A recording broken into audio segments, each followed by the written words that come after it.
Hello, Hey, everyone. Wow. We were going to do a stream in like 40 minutes, but there was some breaking news, which I still can't even believe just happened to the point that we got to spend a little time to digest this. that's So, right. um, we might have kind of won, sort of. We're not there. We're not done. But remember, I had three pillars. And if any of these three pillars weren't satisfied, I was not happy with any. What's the third? What pillars are we missing? There's three. There's they have to they have to not try to deauthorize the OGL. That They they have that. they broke that first pillar, which I can't believe, which we're going to talk about. The next one is that they have to leave developers alone and can't have morality clauses and deauthorize them, and they can just use existing laws that cover trademark and IP infractions, and they can use that, which we don't know yet. And then the third one is they have to leave VTTs alone. So far, and if any of these three pillars, if they violate any of them, I sign off and say no OGL. So if they keep 1.0a, then even if they violate the other two in 1.2, I still think it's not good enough. It's not good enough. Well, even if they violate the other one in 1.2, that just means we don't make something for 1D&D. It's still okay for everyone, right? As long as you don't they're still go into 1D&D. That means they're still at war with the VTTs, and they still right. But this one is pretty monstrous. So let's just break right into it. So Okay. Should I read the statement from Kyle Brink? I have the D&D Beyond. Yeah, that's the one. Screen. The D&D Beyond one. Yes, I have it right now. OGL 1.0a and Creative Commons. Let's see. I have D&D. I'm just looking. There's a lot here. There's let's see, the whole thread. It's the one that says OGL 1.0a and Creative Commons by Kyle Brink. It was like 20 minutes or so ago. Mm-hmm. Well, I have the big image that says we're leaving OGL 1.0a in place as is, untouched. Yep, that is point one. Let's go through each one of these. So those of you who just joined, this happened 17 minutes ago. So this couldn't be more. We were going live at 4. I still think the talks we were going to talk about are connected. We were going to talk about finance, but we're talking about this, and we're here. So let's talk. So first thing, they're going to leave OGL 1.0 in place as is, untouched. Does that mean they're not going to revoke it? That means they're giving up the fight and they're going to leave it? I pray to God they are. If they're not, no one will ever believe them ever again, but we'll see. That's the first thing. And they said they listened. They listened to the feedback because it was overwhelming, they're saying. It goes later in the tweet about that.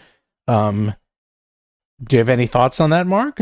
And by the way, feel free to ask questions. We'll answer them because this is stunning. I think they listened.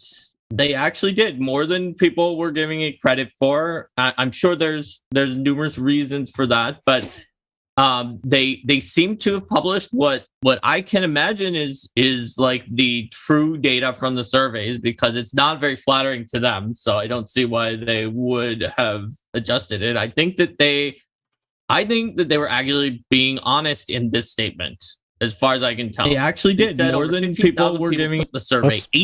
88% would not publish under 1.2. 90% would have to change their business or be in trouble with 1.2. 89% were dissatisfied with deauthorizing. 86% had a problem with the VTT policy. 62% liked Creative Commons, but the majority of the ones who didn't said that it's because not enough was in Creative Commons. Mm-hmm. So they're leaving the OGL. They're putting everything in Creative Commons, and they've already done that, and they can't go back at this point.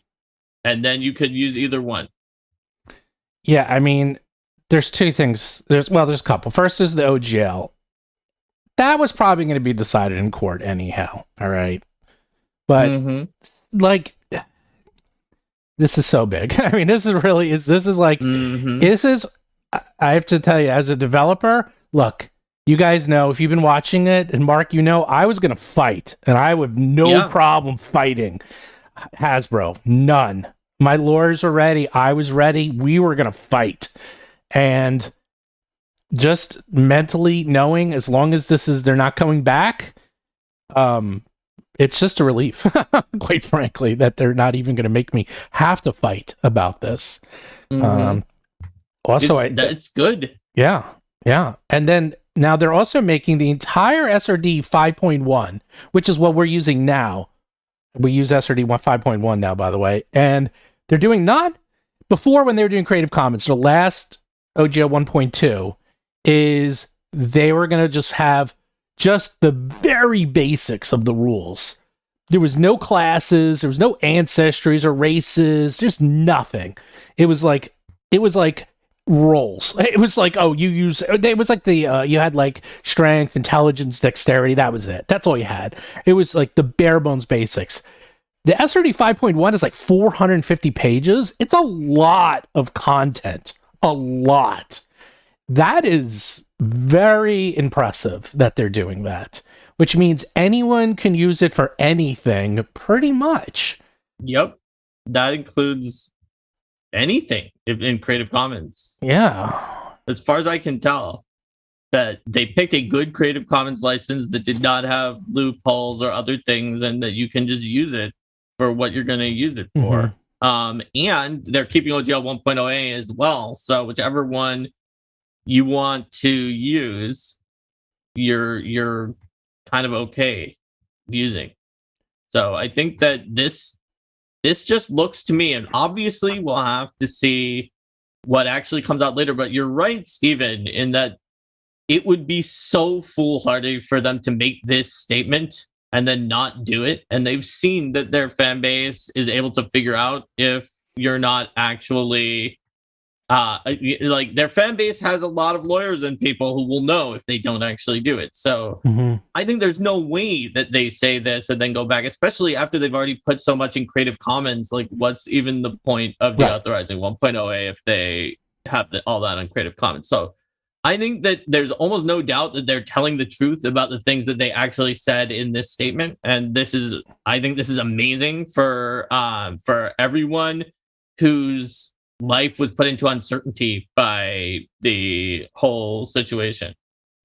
Yeah, sorry if I'm still a little speechless here, because I've gone through a lot of things in my mind, and this is not what one of them I expected. Yeah, I know everything that I saw from everyone, right, were things that were tempering expectations. Like there was an editorial by Linda Codega that was like, "Look, everyone, it's clear that they to go forward, they need to deauthorize 1.0a. So what are you going to be willing to fight? What will you be willing to drop?"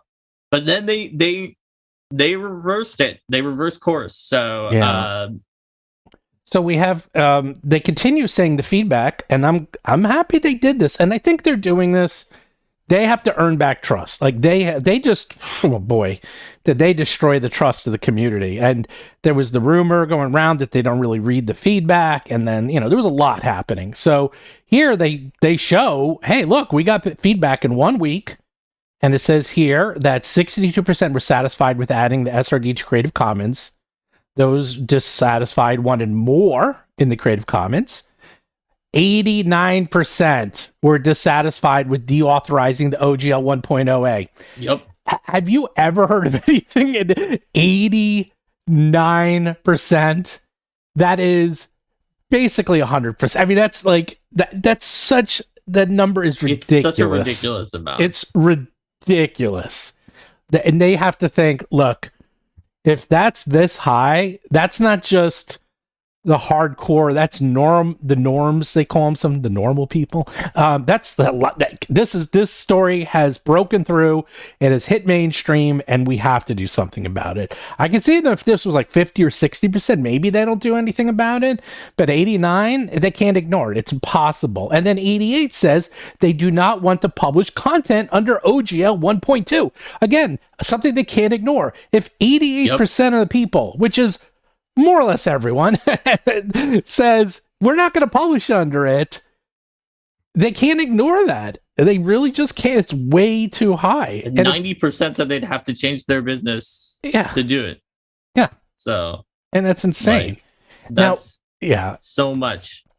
Yeah, I mean, I'm seeing, like, I haven't seen Twitter explode like this in a long time. Like, I just saw it. I'm like watching my feeds, and they're flying by. People are like, "Oh my god, we won! We won!" Now, we didn't win yet.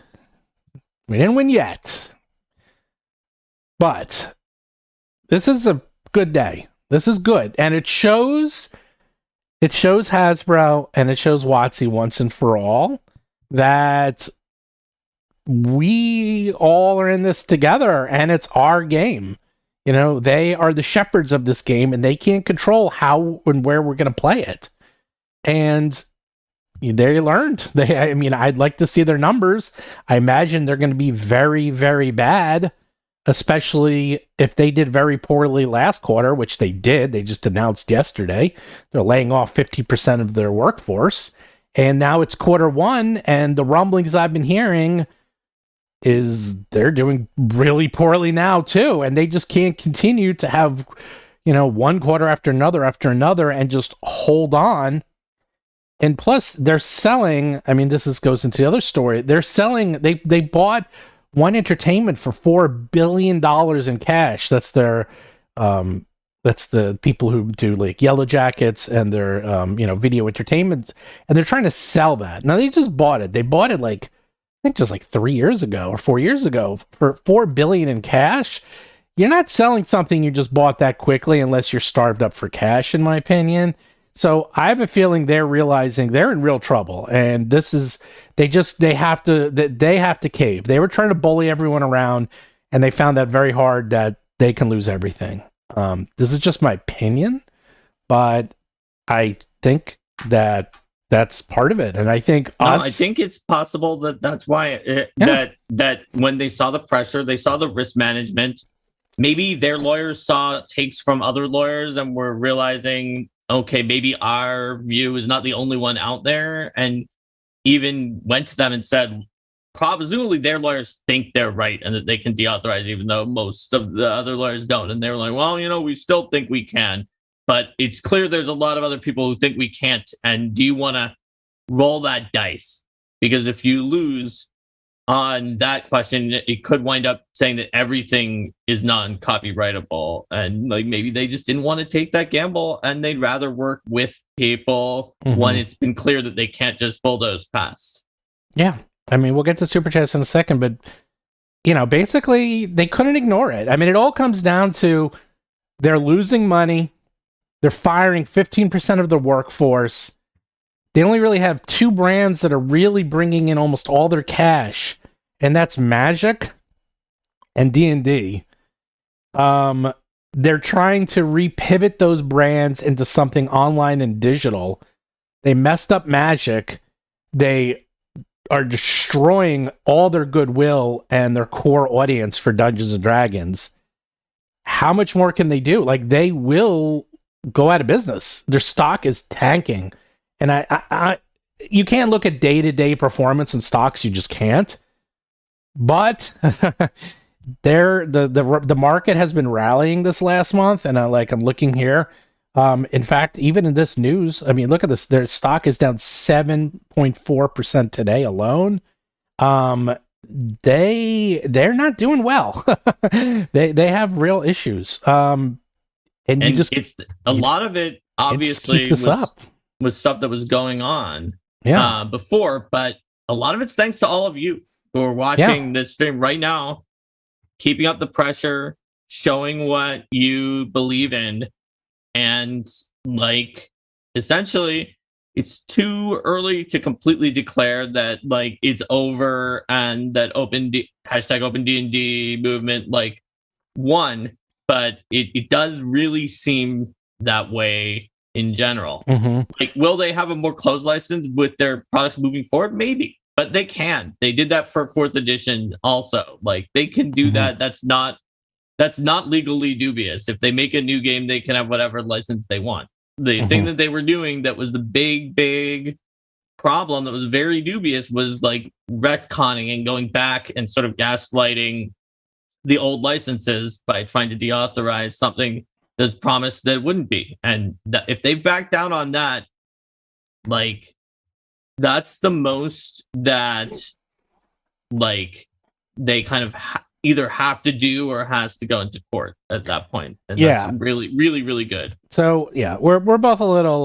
Let me gather myself and think about this a little Sure. because Should I do some super chats while you're let's do gathering? some super chats because Okay. I'm think- looking at this. Stephen Wong for $4.99 said, just wanted to thank you for keeping me updated on the situation.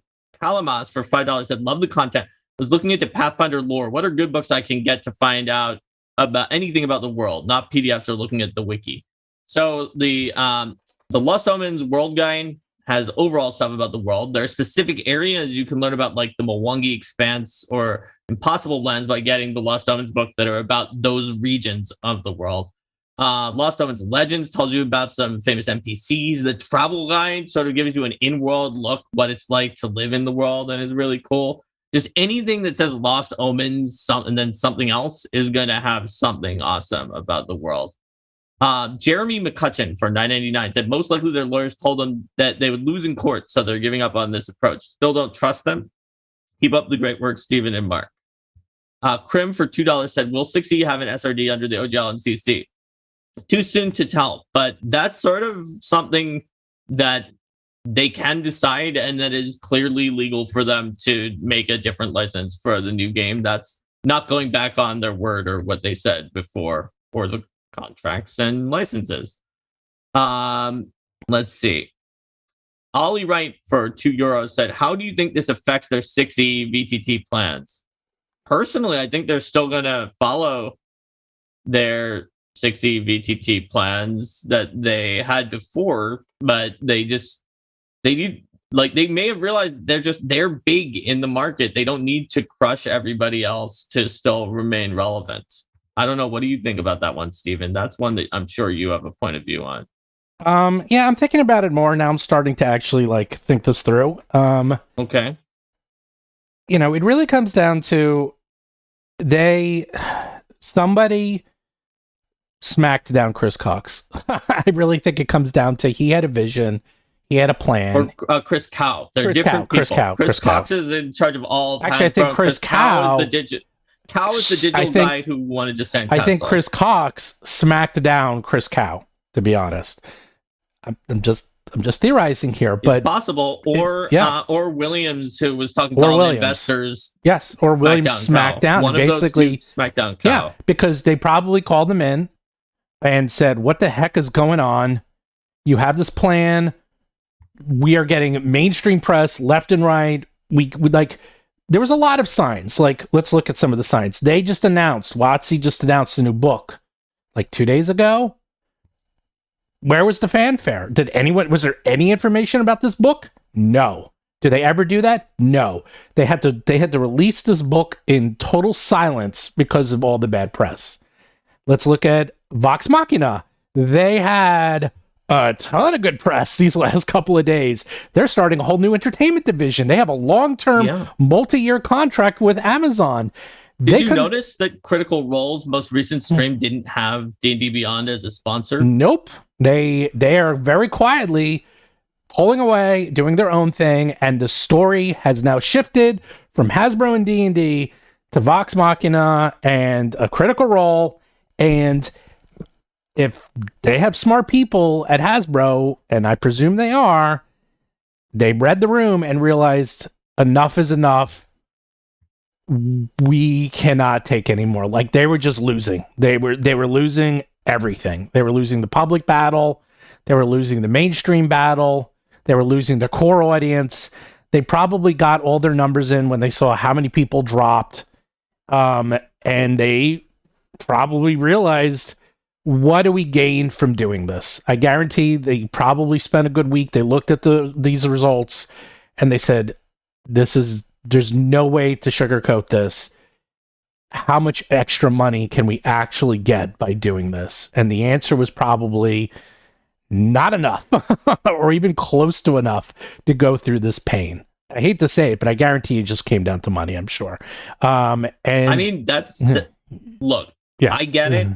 That's capitalism. That's businesses. That's what it's going to come down to. Yeah. But at the very least, they were able to, because of everyone here and everyone in the movement, they were able to see that enraging fans was not worth it for the bottom line. I'm not saying that whoever came in and got this change, that everyone involved are saints or did it entirely altruistically. But Definitely the not. good thing is that it happened.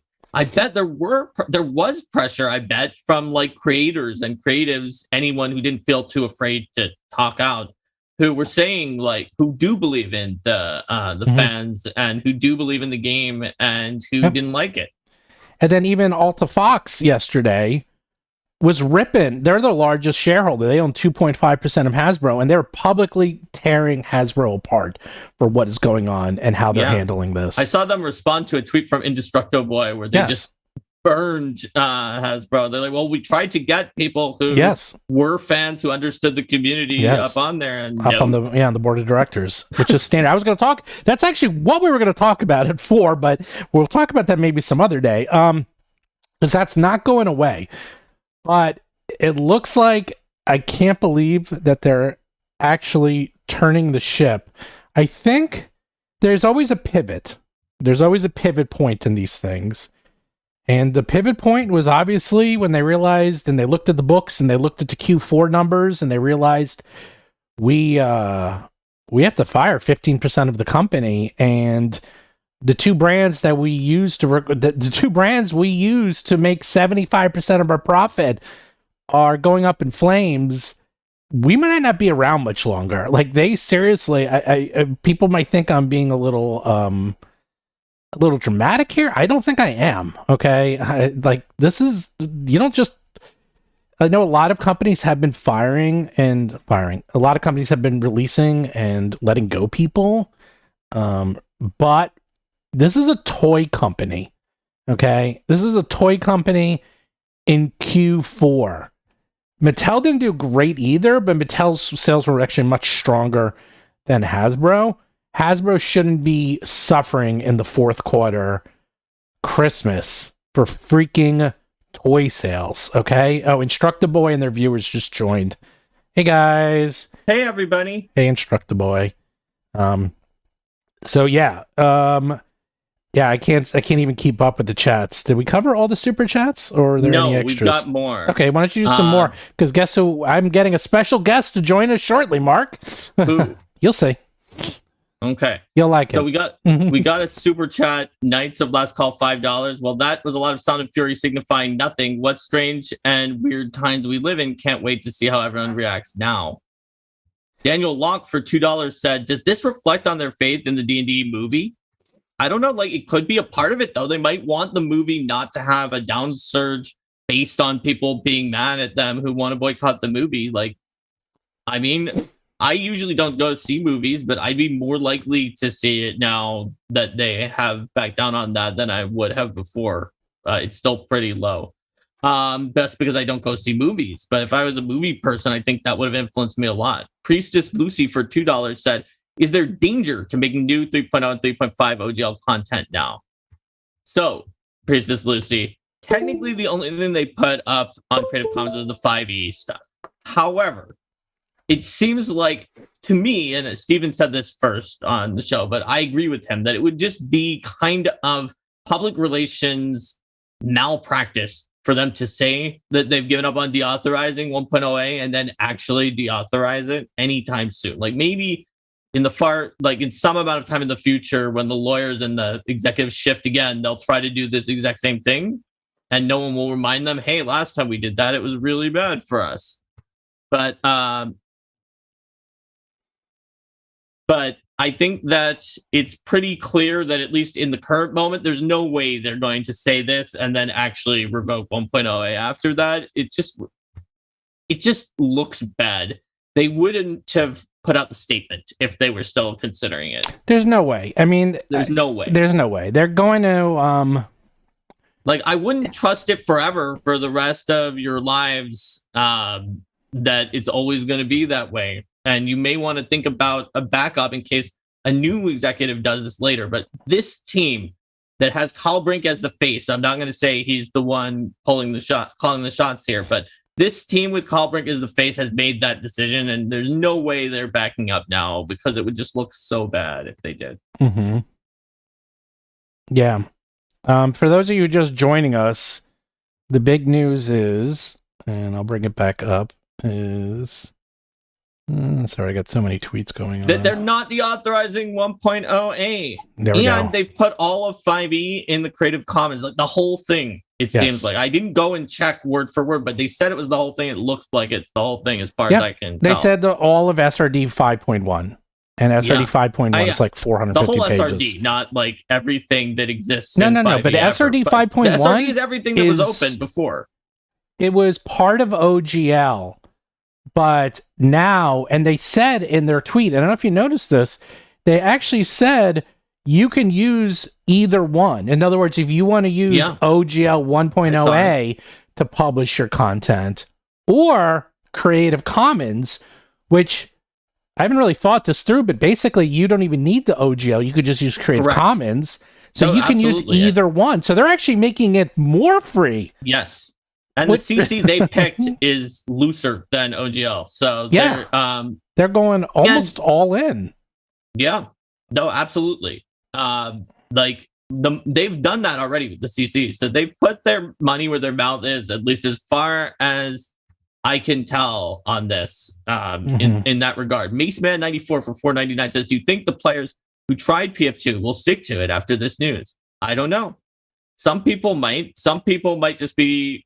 it was what Steven said, a disruption event which means people might start thinking about other things either way. But I feel like at the very least, people, they heard what everyone was saying and they listened more or less. There may be some other thing they do later on, but I think they're going to do what they said, what they promised here. Wait, we got our special present, our special guest. Special guest. Oh, wait, I got to change the layout because I didn't expect this out of nowhere. Oh, no. Well, that's the wrong layout. Where's my layout? It's a bird. It's a plane. I have no idea where. Oh, there it is, and it's totally on the wrong screen. Wait, give me a second. It's totally on the wrong people, but you know what? We'll figure this out. We'll change it real quick. Who knows what's going on? Who knows? Who knows? Well, I'm going to fix this. You guys start chatting, but we have Linda Codega, friend, colleague, super journalist, and super mom joining us. Mom's not going to be here this time, but... okay. Aww. Can you believe it? This was clearly exactly the opposite of what you were expecting when we had you on the show before. Yeah, I will fully admit that, like, this came out of left field for me. I was trying to be a realist and I was being fatalistic, and I'll fully own that. But like, wow. What's going on? Can you believe? I mean, I don't even know what to say. I mean, because they're doing so much. They're putting all of SRD into Creative Commons. 400 pages of intellectual property into the Creative Commons. Yeah. I mean... Yeah. This is bigger than I think anyone guessed it would be. Sorry you guys are seeing me in real time adding Linda to this chat. And I'm sorry if you hear me typing furiously. I'm still working. And I was just like, oh yeah, like Steven and Mark. Battlezoo and Mark invited me on, like, I'll go say hi, like, what? So I'm still working, like, I'm actively reporting. So right are we. No one's I'm trying to get this show to show up without having the wrong thumb and send it out to people, but I can't. Well, that's what happened. That's YouTube. I can't do anything, but I can try. But anyhow, so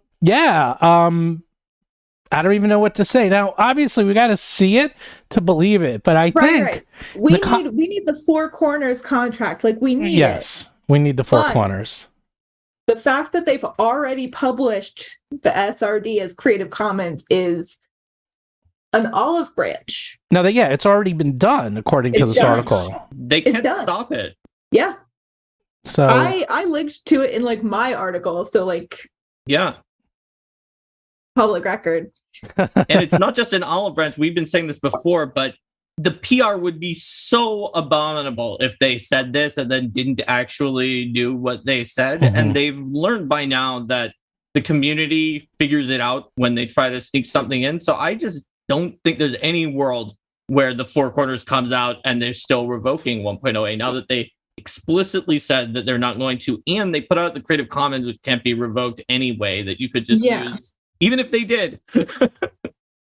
Yeah, it's just, yeah, it's incredibly, it's incredibly, it's incredible. I don't know what to tell you. Like, I know that's what we've been saying. It's like, I was like, I don't even know what to say, because I really thought they were going to live and die in this hill. But we were going to do a show at 4, and I was going to bring up your editorial from yesterday, and Alta Fox subtweeting them all day yesterday, like ripping on them. They're cutting 15% of their jobs. They had a terrible Q4, which is freaking Christmas. I mean, Mattel didn't do great either, but still, like, if a toy company can't do well on the Christmas quarter, they're in real trouble. Like, that's like that. Like, that is about as bad as it gets. And if all their money is coming from 2 brands, and they almost set one brand on fire, and they're doing a hell of a good job setting their other brand on fire, and they're selling all their divisions, they're starting to sell their divisions for cash. Right. They're in real trouble. Like, I mean, I was going to talk about this more. I used to put in my investor hat on, but they're in real trouble. And I think they finally realized, like, this bullying is not going to work. And they probably saw they lost 50,000 people to D&D Beyond, and they're never going to get those people back. Or very hard to get those people back. So somebody above, we were saying, like, Chris Cox or Williams yelled at probably Chris Chow and said, dude, what the heck's going on? You know, there was probably meetings, and they had to reverse course. Especially also, did you see the numbers? 89% were against that. 89%? That's basically everyone. I mean, I've never seen, you don't see numbers like that when you do public surveys, ever. No. You get numbers that are like, you know, maybe 40% like get to a consensus, you know, maybe 40% agree on like one thing, 30% on another thing, meaning 30 on a third. Right. The fact that there's like such an overwhelming amount of people who are just like, hey, we hate what you're doing, BTW. We hate it. We fucking hate it. And they're just like, oh, they really hate it. It wasn't it's one of those things also that, like, it is their biggest fans that are like paying the most attention to this. So even if like the casual fan will not be impacted by this, we can sort of now officially say, like, they won't be impacted because we made sure that they weren't fucking impacted. And I'm just like, collective action works. I don't know what to tell you. Like last February, I went on strike with my union. So I'm just like, I'm all for it. I'm like, collective action works. Collective action works. Like, ooh, it's good. It feels good. I'm feeling good. I'm so happy. I know. That 89% is just like, so from being in the industry and doing surveys, the problem before you've done a survey is that online discourse doesn't really tell you what you need to hear, because it's the loudest voices and it's polarized. So no matter what you put out there online, there's going to be some people who complain about it, and there's going to be some people who defend it no matter what.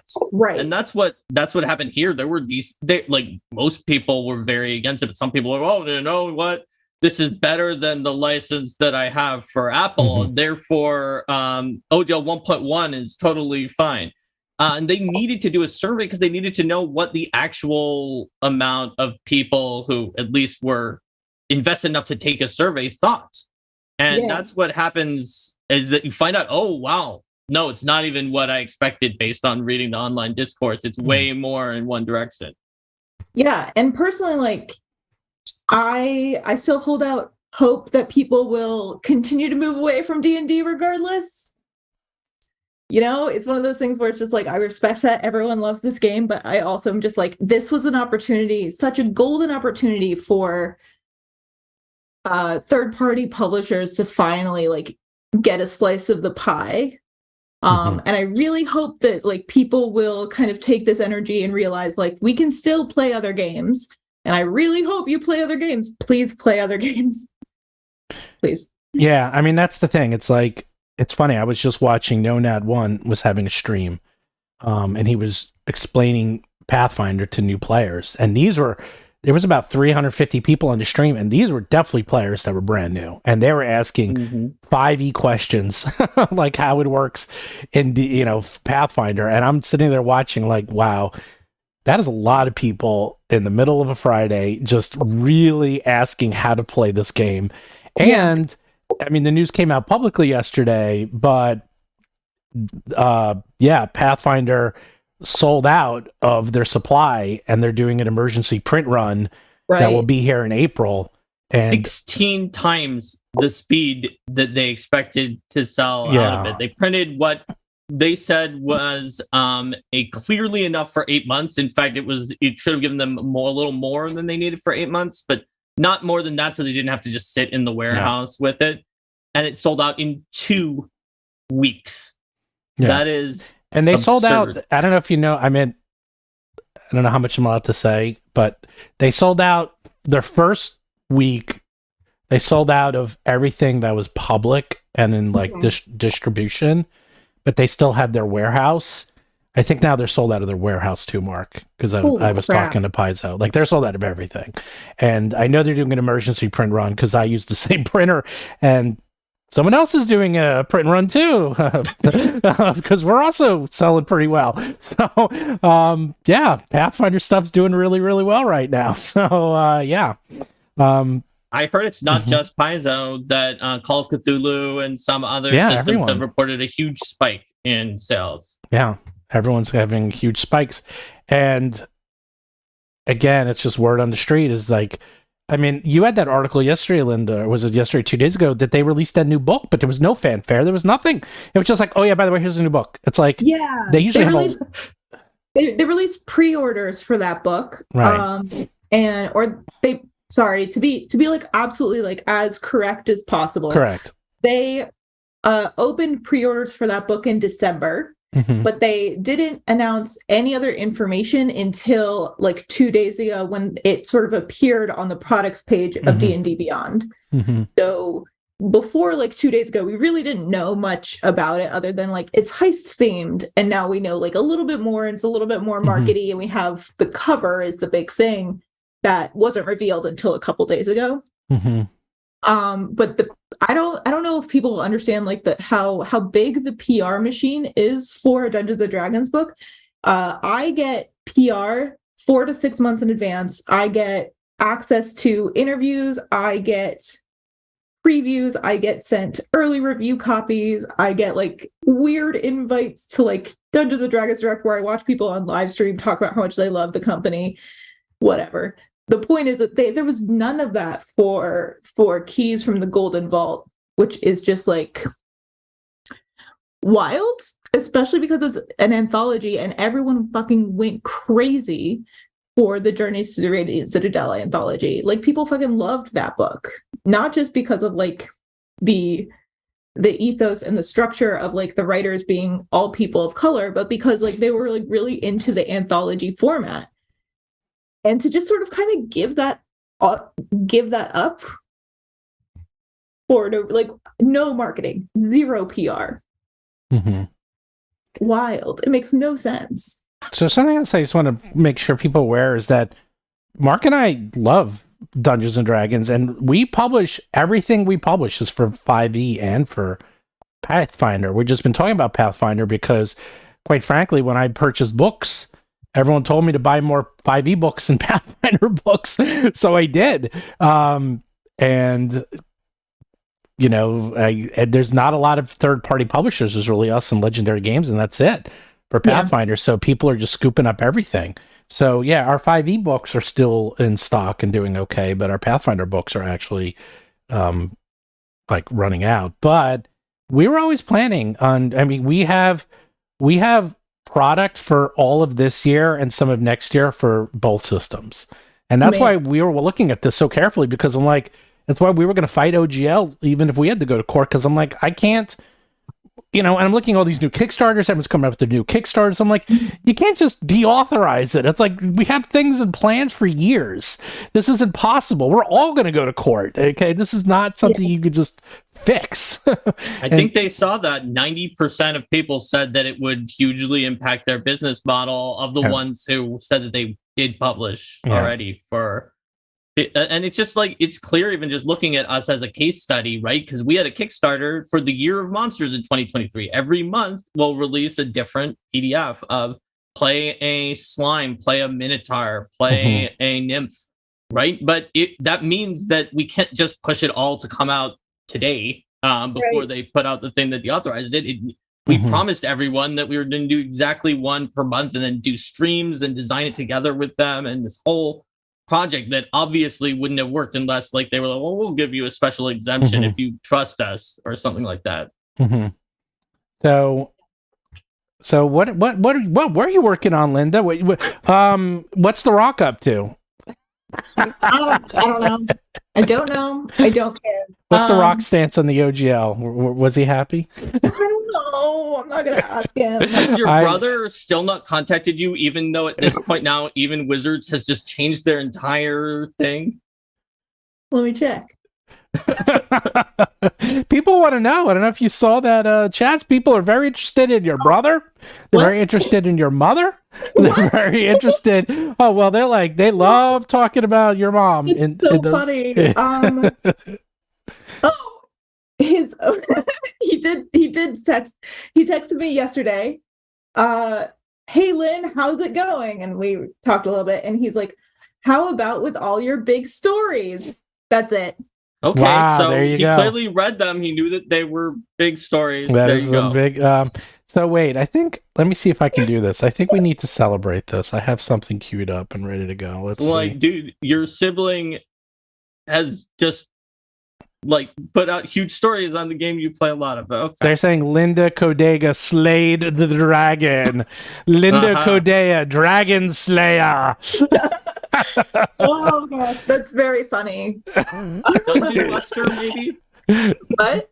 Dungeon Buster and Dragon Slayer. Dungeon Buster, Dragon Slayer. Linda, Dragon Killer. You can put that. You have that for the rest of your life. Resume. I know. It's like I killed Hasbro, or almost killed Hasbro. So wait, I want to see if this will work. I forgot. Both my mom and my dad have texted me about the OGL being really. You said your mom wasn't going to be on the show. You were wrong. You're like everyone. They're like, look, it's deauthorized, Linda. You won. Heart emoji. We love you. Oh, but so did they. Everyone won. Well, luckily, I use they, them pronouns, so they did win. They did win. That's right. Yes, there you go. All right, Linda, we're gonna have to. Man, just I hope you're gonna go to Gen Con, because I think we're gonna have a party. I'll do a shill for a minute. I am going to Gen Con. Gizmodo is sending me, so don't worry. I'm not gonna have to pay for any of it. And I am going to be doing. I've proposed 2 panels so far, and we'll see which ones they'll pick. One of them was what the fuck is up with the OGL, and we'll see if that's still going to be a thing. But I think that people will still be interested in hearing about the last 2 to 3 weeks of very intense journalism. Yeah. If you're doing that with more than one person, I'll be happy to join you if you're interested. I don't know. So I'm assuming it'll be a panel, and I'm going to try and figure out who exactly should be on it, would be best to be on it, because I really don't know. So we don't know. I don't know. I just proposed the panel. I'm like, do you even think people want to come to this panel? So there's a panel what comes up with the OGL, and then there's also I proposed a panel about why games journalism is really important. No, that's a good one. That's very good. So far we have a lot of people. Actually, a lot of people have agreed to be on the panel. Charlie Hall agreed. Oh yeah, from Dan Polygon. Case Carter. And I believe Christian Hoffer has also agreed to be on it. And of course, it's not final, and they need to you can get check with everybody. So please don't go go tweeting them, but it's Why one of don't those you I know Or Steve we'll- Totillo back in my video game days. He's he was the editor-in-chief of Kotaku and also did Vox now. So Yeah, Kotaku's actually like a sister site okay. of IO9. Yeah, Steve Mhm. Totillo. We're He's both New York really- based too. So he'd be good. He's been around the block. So if you want to invite someone else, I'd suggest you invite Steve. He's really great. Yeah. I'll be at Gen Con. I don't know if Mark will be, but I will be. Yeah, well, they've gone down on safety measures, so I I know. probably won't be able to. But I want to at least like remote in if we can do more of those remote panels. Yeah, that's right. We did a remote panel. So I think I have. Do you want to do a little victory lap? I think I have the intro of our favorite intro. Let's see if I can get this up and running. Oh, the Guardians of the Galaxy one. No. Yes. Not Guardians. I mean the Avengers one. It has the Guardians and other things in it. On your left.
Is that everyone?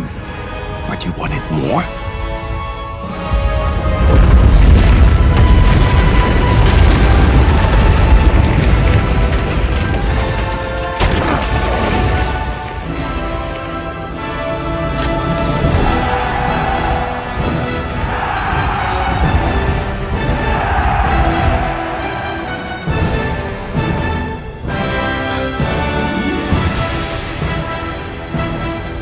Avengers!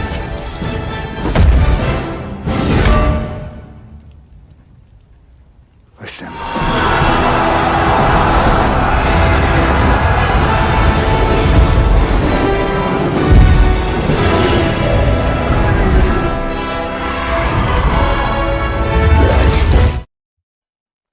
Up and we're back.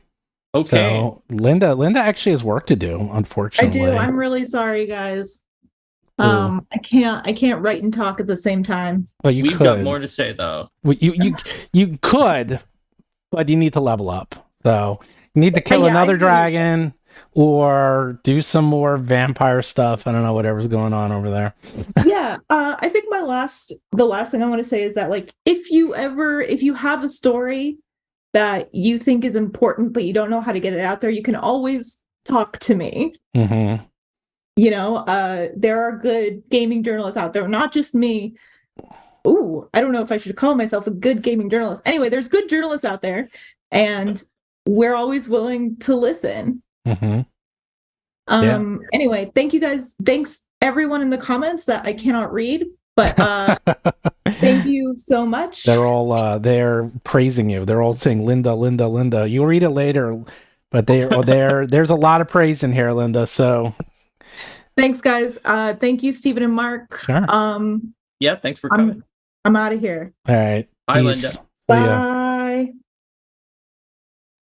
All right, let's go back to us. So let's continue. Should I do a few more of the super chats? yeah, let's do now? the super chats because we got really So, far behind. So We're it's- really behind. Yeah, I know, but that was Kamak a nice little surprise. Even Mark didn't know that was coming. guest appearance. Kamaklidan for $10 which I still don't know for sure what that is. Says, so we know Hasbro's putting their small IPs franchises into the fridge. If D&D shrinks or gives monetary loss, they'll probably go there too. So if it's true, time to fold? I don't know. Like, I know that they generally at least hold on to them in the fridge, like you're saying, or I freeze them over and then bring them out later. Mega Combat for €5 said WotC learned a lesson in these past weeks. If they punch a wasp nest, they will get stung hard. I think that's generally true, and that they realized that the fan base was not just purely into it with just like looking straight forward and being like D&D, but was able to like kind of get at the nuance there. Well, as I was saying before, it's like I guarantee they had all these plans, and none of these plans had them failing. And Well, usually they don't. Well, you'd be surprised. The really smart ones. There are plans that have. Yes, of course. Yeah, in the military, they do it all the time. Or it can. Oh, I see what you're saying. Not that they want it to fail, but to have a contingency. Of course, in case and like I just did. Again, I'm just using a real world example that I can relate to. We did a switch over of a massive website this past weekend, and we had to figure out every contingency, whether it worked or didn't. And we almost, because we were having trouble with all the SSL certificates, we almost had to go back. And we had the plans if it succeeded, and we had the plans if it failed, and we had everything in between. And you have to have all those plans. And not everyone does those plans, but in the world of technology, a lot of us do because, well, we have to. And which is only weird because he claims he's a technologist, Chris Gow, but I guarantee that they thought this would work. They thought they would just quietly get this by everyone and this would just work and they would bully everyone and, they'd make all their money and, well, didn't. And they had them scrambling. And I'm very curious. I wish I could be I can't wait to hear and read about this years later, because they're going to have all these books and all this information about how they had to scramble. And then all the lawyers told them one thing. And then they started to watch shows out there like ours and everyone else that was bringing on experts and Ryan Dancy and everyone else saying, none of this is going to work. Everything you're trying is going to fail. And why are you even bothering? And they probably started to realize this was a bad plan. I think you're right. Yeah. Is there anyone else in Super Chat before Jeremy McCutcheon's 1999 Super Chat that I missed because my thing skipped? We got tons. There were a ton before the 1999 Ken sent a $5 Super Chat and says, is it true? Are they leaving 1.0A alone? I just got here. What did I miss? That was 30 minutes ago, and the answer is yes. Well, hopefully you caught up by now, but yes, they've said that they are, and it would be really foolish for them to not do that after saying it, and they've put it on Creative Commons. Already. Even if they did, they've already put it on Creative Commons, so from now you can use it on Creative Commons. It's huge. Garrett Vise sent $5, says, when I filled out the survey, every comment included not to revoke the OGL 1.0A, and the only way to regain trust was for D&D to publish using Orc. Yeah, it worked. I mean, 89% of the people did something Orc, similar. They don't need Orc if they're going to use 1.0A and the Creative Commons, in my opinion. I like Orc. I mean, I don't know what it's going to say yet, but I like the movement for Orc. But they don't need Orc if they have both of these. That's going to be fine for them. Joe the lawyer sent a $4.99, and it says, it's not over until they add the word irrevocable. As I said, we have to see the four corners. We have to see the paper. We have to see what they say. So we don't know. But they're not going to go back. I mean, they just can't. So if they go back, they go. I'd say Hasbro goes under. They go under. I'd say Hasbro goes under. Not right away. That just makes them look like cartoonishly like the evil villain. If they literally say, "Oh, don't worry, everyone, we're not going to do it," and then they're like, "Oh, we did it anyway. We were just tricking you." Like, there's no way they would do that. It's just too bad PR, in my opinion. Yeah, no, they won't. John Abbott sent a $5 super chat. It's because they do a new OGL for the 1D&D and say that 1D&D 5e compatible makes any new 5e content is also 1D&D content and falls under the new OGL. They can't. Not with that Creative Commons. Not with Creative Commons, they can't. Right. But what they can do is, look, there is going to be a new OGL 1.3, whatever we're going to call it, and that's going to have all brand new rules in it. That can have anything in it.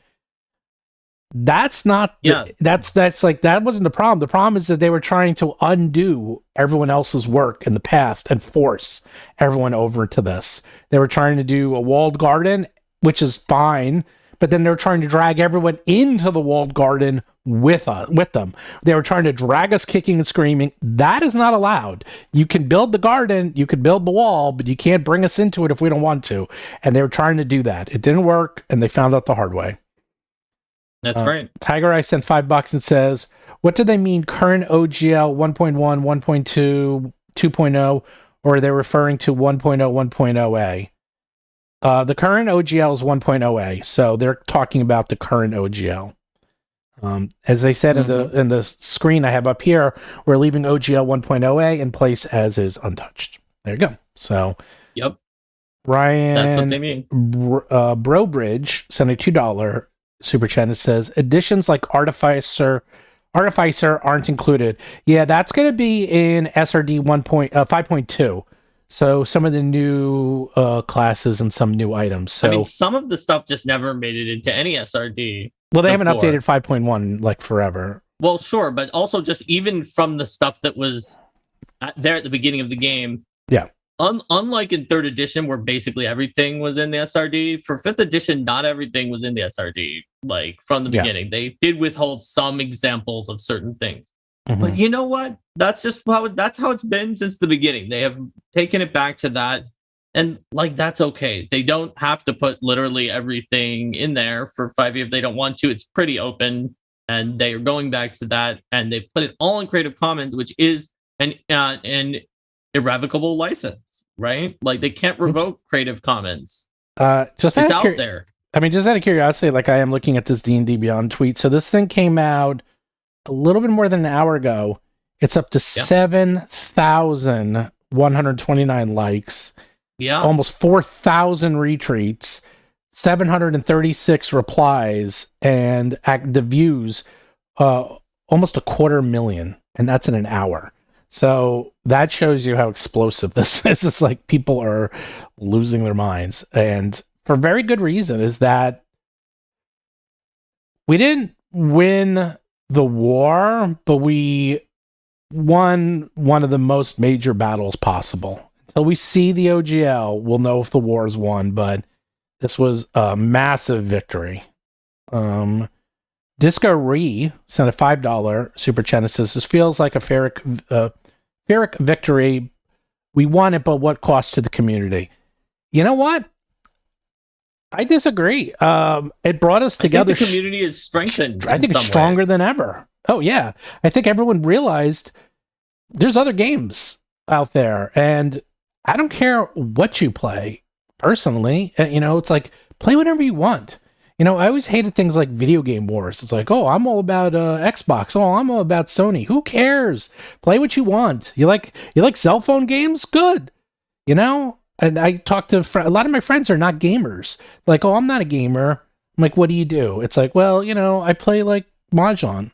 You're a gamer. That counts. It doesn't have to be hardcore video games. You don't have to be playing D&D and World of Warcraft and, whatever, like Call of Duty all the time. We don't need any of this gatekeeping where it's like you're not a true gamer unless you do X, Y, or Z. We're all gamers. Yeah. If you play a game, you're a gamer. Yeah. I was teaching some of my friends who really actually aren't gamers Ticket to Ride, and they loved it, and they bought it for themselves and their kids.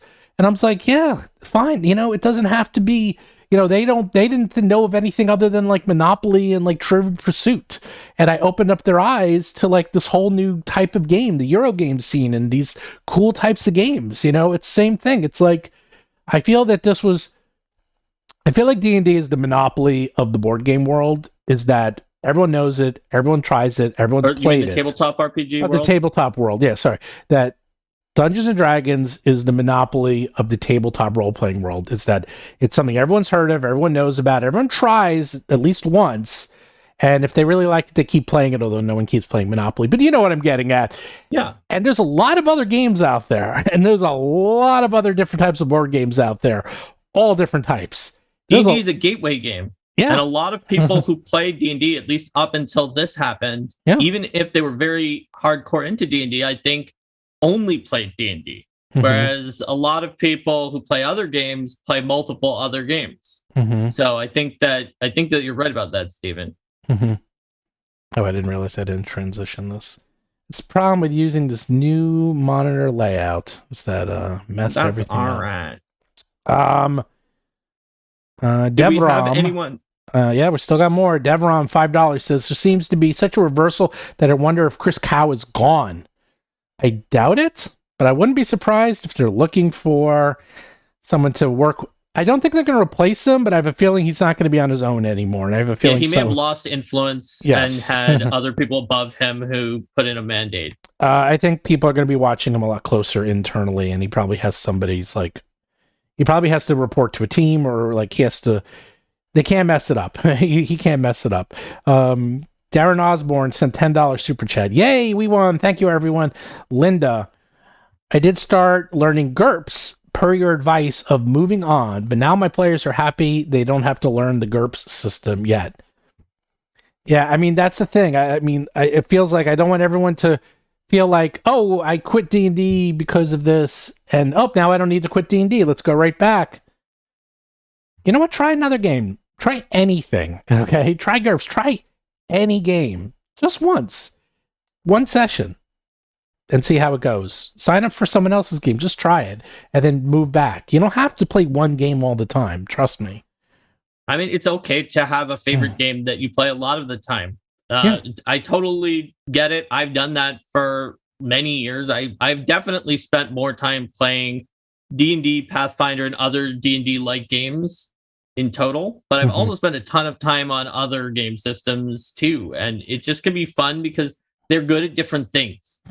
And not every system is trying for a one-size-fits-all approach, and sometimes it'll be like, yeah, wow, this is really good at doing this one genre. It can't really do anything else unless you kit bash it, but for that genre, it's awesome. Oh my god. Someone, What? T3 Dragon sent a $5 super chat.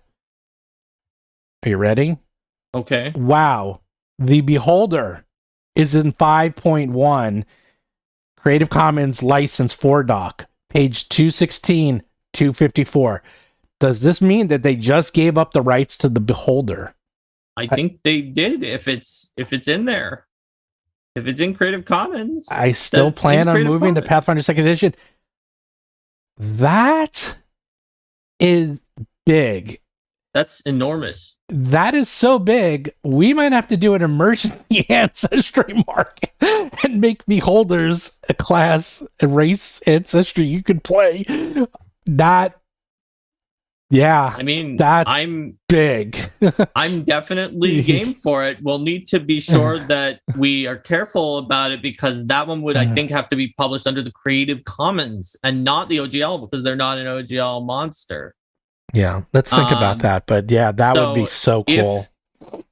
So we would need to look at the legality of publishing something in Creative Commons when, especially if it was co-published in Pathfinder, which is an OGL system, which probably doesn't work unless we use the OGL, which prevents Beholders. It may be possible that it would have to be a 5e only release, for example. Yeah, but I've always wanted to do something with Beholders and some of the other protected IPs. Yeah, well, we can see if like Illithids are in there too. Like this is gonna be a dawn of a new day because even notwithstanding the 1.0a, having this stuff in Creative Commons changes things. Hold on, I'm just looking it up. Well, it's weird because the OGL still says that the open game license, so the Beholder is protected. Yeah. In the open game license, it is. But if you published under Creative Commons, now it sounds like it isn't. You would have to not use the OGL. You'd have to use CC. Which is crucial because of the fact that... Actually, I'm double checking if he's correct. Are you correct? If that person is right. Page 216. I'm not saying that they're right, that the Beholder is in the CC. But if it is...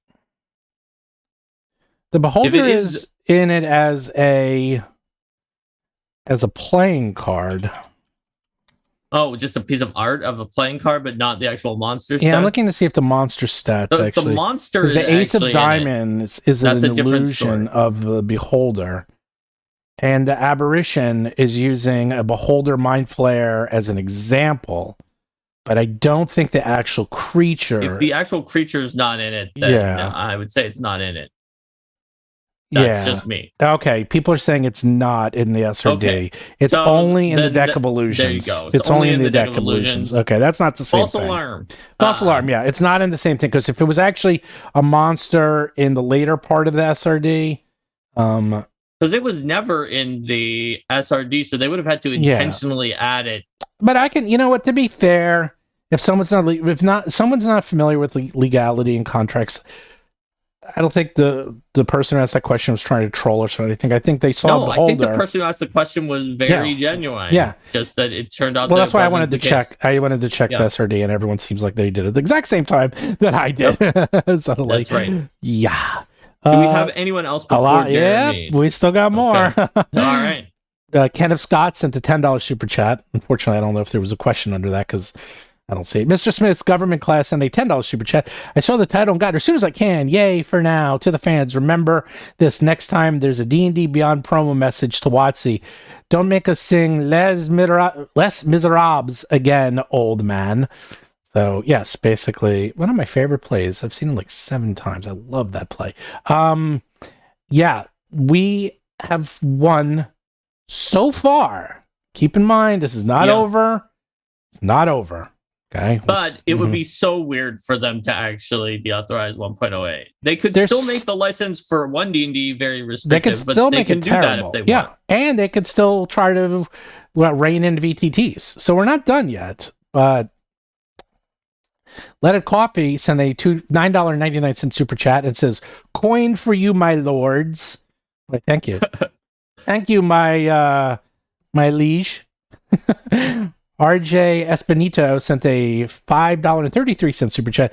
WotC lost me for WotC lost me for good. My group is pivoting to the rotation of indie RPGs, starting with Mothership and Pathfinder. Trust is gone. Linda, thank you. Yeah, I've always wanted to try Mothership. Everyone says Mothership is freaking fantastic. I really want to try it. So should we just do a rotation where, like, we run for Roll for Combat people some indie RPGs? If you do it. Are people interested in that? I can run them. I don't can have run the time. them. You could be one of the people who plays them. We can get other industry people because we know a lot of people, right? Yeah, we can try. We can do that. Yeah, add it to our 10,000 other things we're doing. I'd be okay at running one shots, but yes, it is true that we have 10,000 other things, and there's a lot of other work and things that we're doing. Now I'm up to the Jeremy's super chat. So for 1999, as you said, Steven, it's all about the money. They're hoping the movie helps pump up interest in 6th edition. Won't be surprised the Critical Role had some impact. Also, just put in my order for the Warcraft Diaries 2.0 today. Cool. Awesome. Actually, I'm going to do Derek's. Derek just did $5 super chat from Knights of Last Call. Steven, next time I'm on the stream, we'll do rendition of One Day More. Hey, Derek, you want to come on right now? I will let you on right now, Derek. I will get you on the stream. I'm going to invite you. Whoops.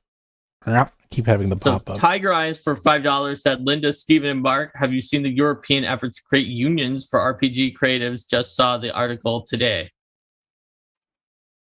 So I had heard about that, but I didn't know how far they'd gone. Did the article indicate that they've gotten a lot farther with that? I didn't see. I saw the articles. I didn't read them, to be honest. I've been a little busy.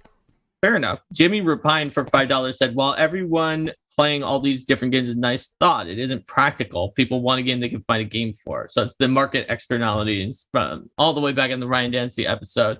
It's absolutely true that having like a big game that a lot of people know and that a lot of people can find a game for is just a very valuable thing to have in the marketplace. So for 100 Swedish krona, Icon says, Linda, don't worry, I got my hands on PF2 ebook. I run Call of Cthulhu every now and then, as well as I play a lot of Free League games. Might be a biased Swede in that case, though. Well, Free League is cool, and I have a lot of Free Swedish. League books. Yeah. They just had a what do you call them? Guess what we got? Humble bundle. Guess what we got on the show?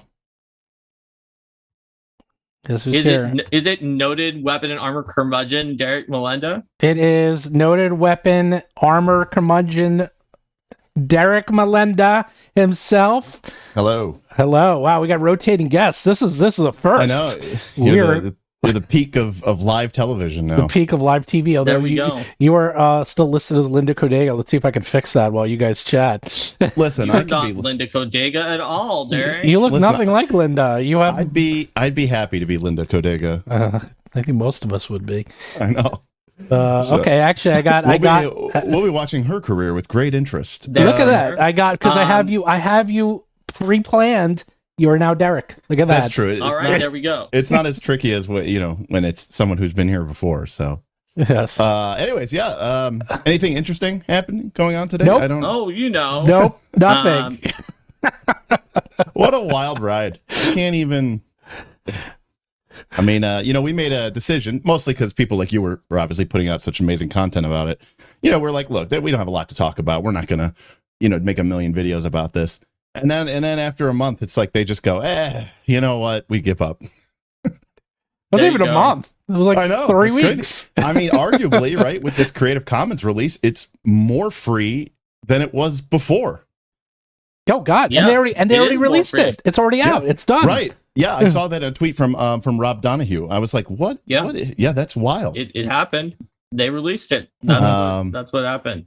Yeah, I mean, it was it was pretty wild. I don't know. But right. yeah, I'm kind of now it's like everybody, because now it's like everybody drew the battle lines, right? The battle lines were drawn, and it's like there's that. I think now there's that great big huge question, right? Which is what's going to happen? Are people going to go back and just say, oh, okay, well, this was the excuse that I needed to go back to 5th edition, or get back on the 1D&D train, or are people going to keep pushing? I think I saw no less than 3 or 4 or 5 major projects to create sort of, I guess I would call it the real D&D next. Mhm. And are those projects going to keep going, or what are people going to do? I don't know. I then think you have everything. and you have Black Flag. All of the above. Yeah, and you have Black Flag, which was getting a lot of press and a lot of attention, and even And Orc. Cubicle 7 is making their Yeah. own. Yeah. too. Yeah. I signed up for Matt Colville's Patreon just to read his design blogs, Mhm. and kind of commentate on them with folks in our Discord. And I was like, okay, well, they're definitely pushing this all, full steam ahead. And Yeah. and now it's like, because everybody I think was happy before, in their 5e bubble, right? Producing content for the world's greatest RPG game, or whatever it's called. Mhm. And World's oldest. the world's oldest. Thank you, Mark. And they were making money. They were making great money. And I mean, that's probably one of the reasons they got so upset, right? And so now it's like they're like, oh, okay, we could still keep going through this labor intensive and potentially, fraught process of trying to create a whole new game and then get people to come to our game. They're like, or we could just get back in line. It's like, Yeah. What do you do? So we had a few more super We have chats. a few more. We have a couple And- more. Yeah, you guys Antonio make too much money now. Gabriel Montes for 90 Argentine pesos said "La tienes adentro WotC," which I think means you have it inside. Then Mary George Whitney for $5 said, "See about Dragon Con, the largest sci-fi fantasy con on the East Coast." I've always wanted to go to Dragon Con. I think that's in Atlanta. I've always It wanted is to in go. Atlanta. It is in Atlanta. Yeah. I've never been. I've never been either. The problem is like you can only go to so many cons, and like you go back and forth, Derek. You go to Gen Con one year and Origins another. No, I usually go to both. Oh, you usually do go to both? Well, because Gen Con's in Columbus, we're in Cleveland. Right. It's it's 2-hour drive. Oh, so. I'm confusing with John, who also lives in Ohio. He switches every year. Got it. But you didn't go to Gen Con this year. Well, I was going to, but the hotel costs were too expensive. But Yes. pre-reg is this weekend, so That's right. That is. I got my little thing. I got my little press badge.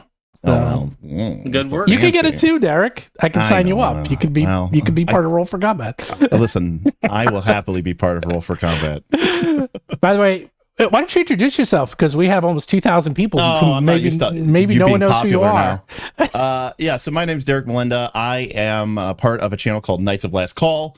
We started as a Pathfinder 2 channel, but myself, I've been playing RPGs for close to 30 years, and we play all sorts of games, as you can see behind us. In fact, we're doing a session 0 tonight for Legend of the Five Rings in our home game. Oh, I love Legends. Yeah. And but we talk about a lot of things. We go live every Tuesday and Thursday. Steven and Mark sometimes have me here as a guest. I've even had them on my show a couple of times. But yeah, we just talk about role-playing games, philosophy. I would say that we're not an intro, channel. Like if you're new to the hobby, it's probably not a lot of value. You're like, maybe you're hardcore. Yeah, I mean, we do 3-hour, 4-hour live streams. I know. We got a couple of of super chats mentioning that. They have some questions about your epic live streams. They might like your actual plays, even if they're relatively new. Oh, that's true. Yeah, we also have 2 epic play or actual plays in Pathfinder 2 that are on our channel. We also have some fun holiday specials that we've done. So we try to do a mixed bag. So holiday I think those specials are are newbie friendly. fantastic. But I would agree with Derek that if you are new or you are someone who writes for the books that Derek is going to have on the stream, you should not watch any of his streams that are trying to preview content, because they do tend to be overly inflammatory and possibly oh my god, derogatory towards the authors. Here's our good streams. friend Derek. I don't watch it for that, but that I think that his live streams are great for new players, and that those analysis streams are good for players who want to analyze things in that particular way that is very, very critical, but that also looks at it in a way that is a viewpoint based on the power and the usage. Here is my good friend Derek Melenda. Welcome to the channel. Don't watch his channel. He said it, and I think it's true that it's not for beginners. Those it is not for those episodes. It's not, but it is fun. I love Derek's channel. I'm all the time. I will say, Mark, we're not officially allowed to do a review yet because Mr. Shanks said that we're not. In terms of a grade, but I think Treasure Vault is heading for a very good score. Except for black hole armor. That art is terrible. We love the item, the armor. We wanted terrible. Art. We wanted more from the art. Yeah, that was bad. Are you agreeing with me, Steven?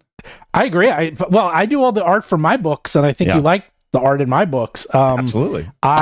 Listen, I think most of the art was fantastic. It reminded me of the old equipment. A lot of it was very good. It reminded me of the old equipment decks that Paizo used to put out. Oh, yeah. In fact, actually, you know what? I literally have them right here. That's crazy that I'm holding these. But the old equipment cards. Do you just keep those equipment cards next to you? Look at him. His bookshelf puts mine to shame. No, you know what it is? I have a box that I keep a bunch of miscellaneous stuff in, and I needed my what is it? Galileo Games makes these NPC or these backstory cards for when you do session zeros. They're prompts in order to build backstories collaboratively with your group, and I knew that they were in this box. And that box also happened to have the Pathfinder 1 equipment deck.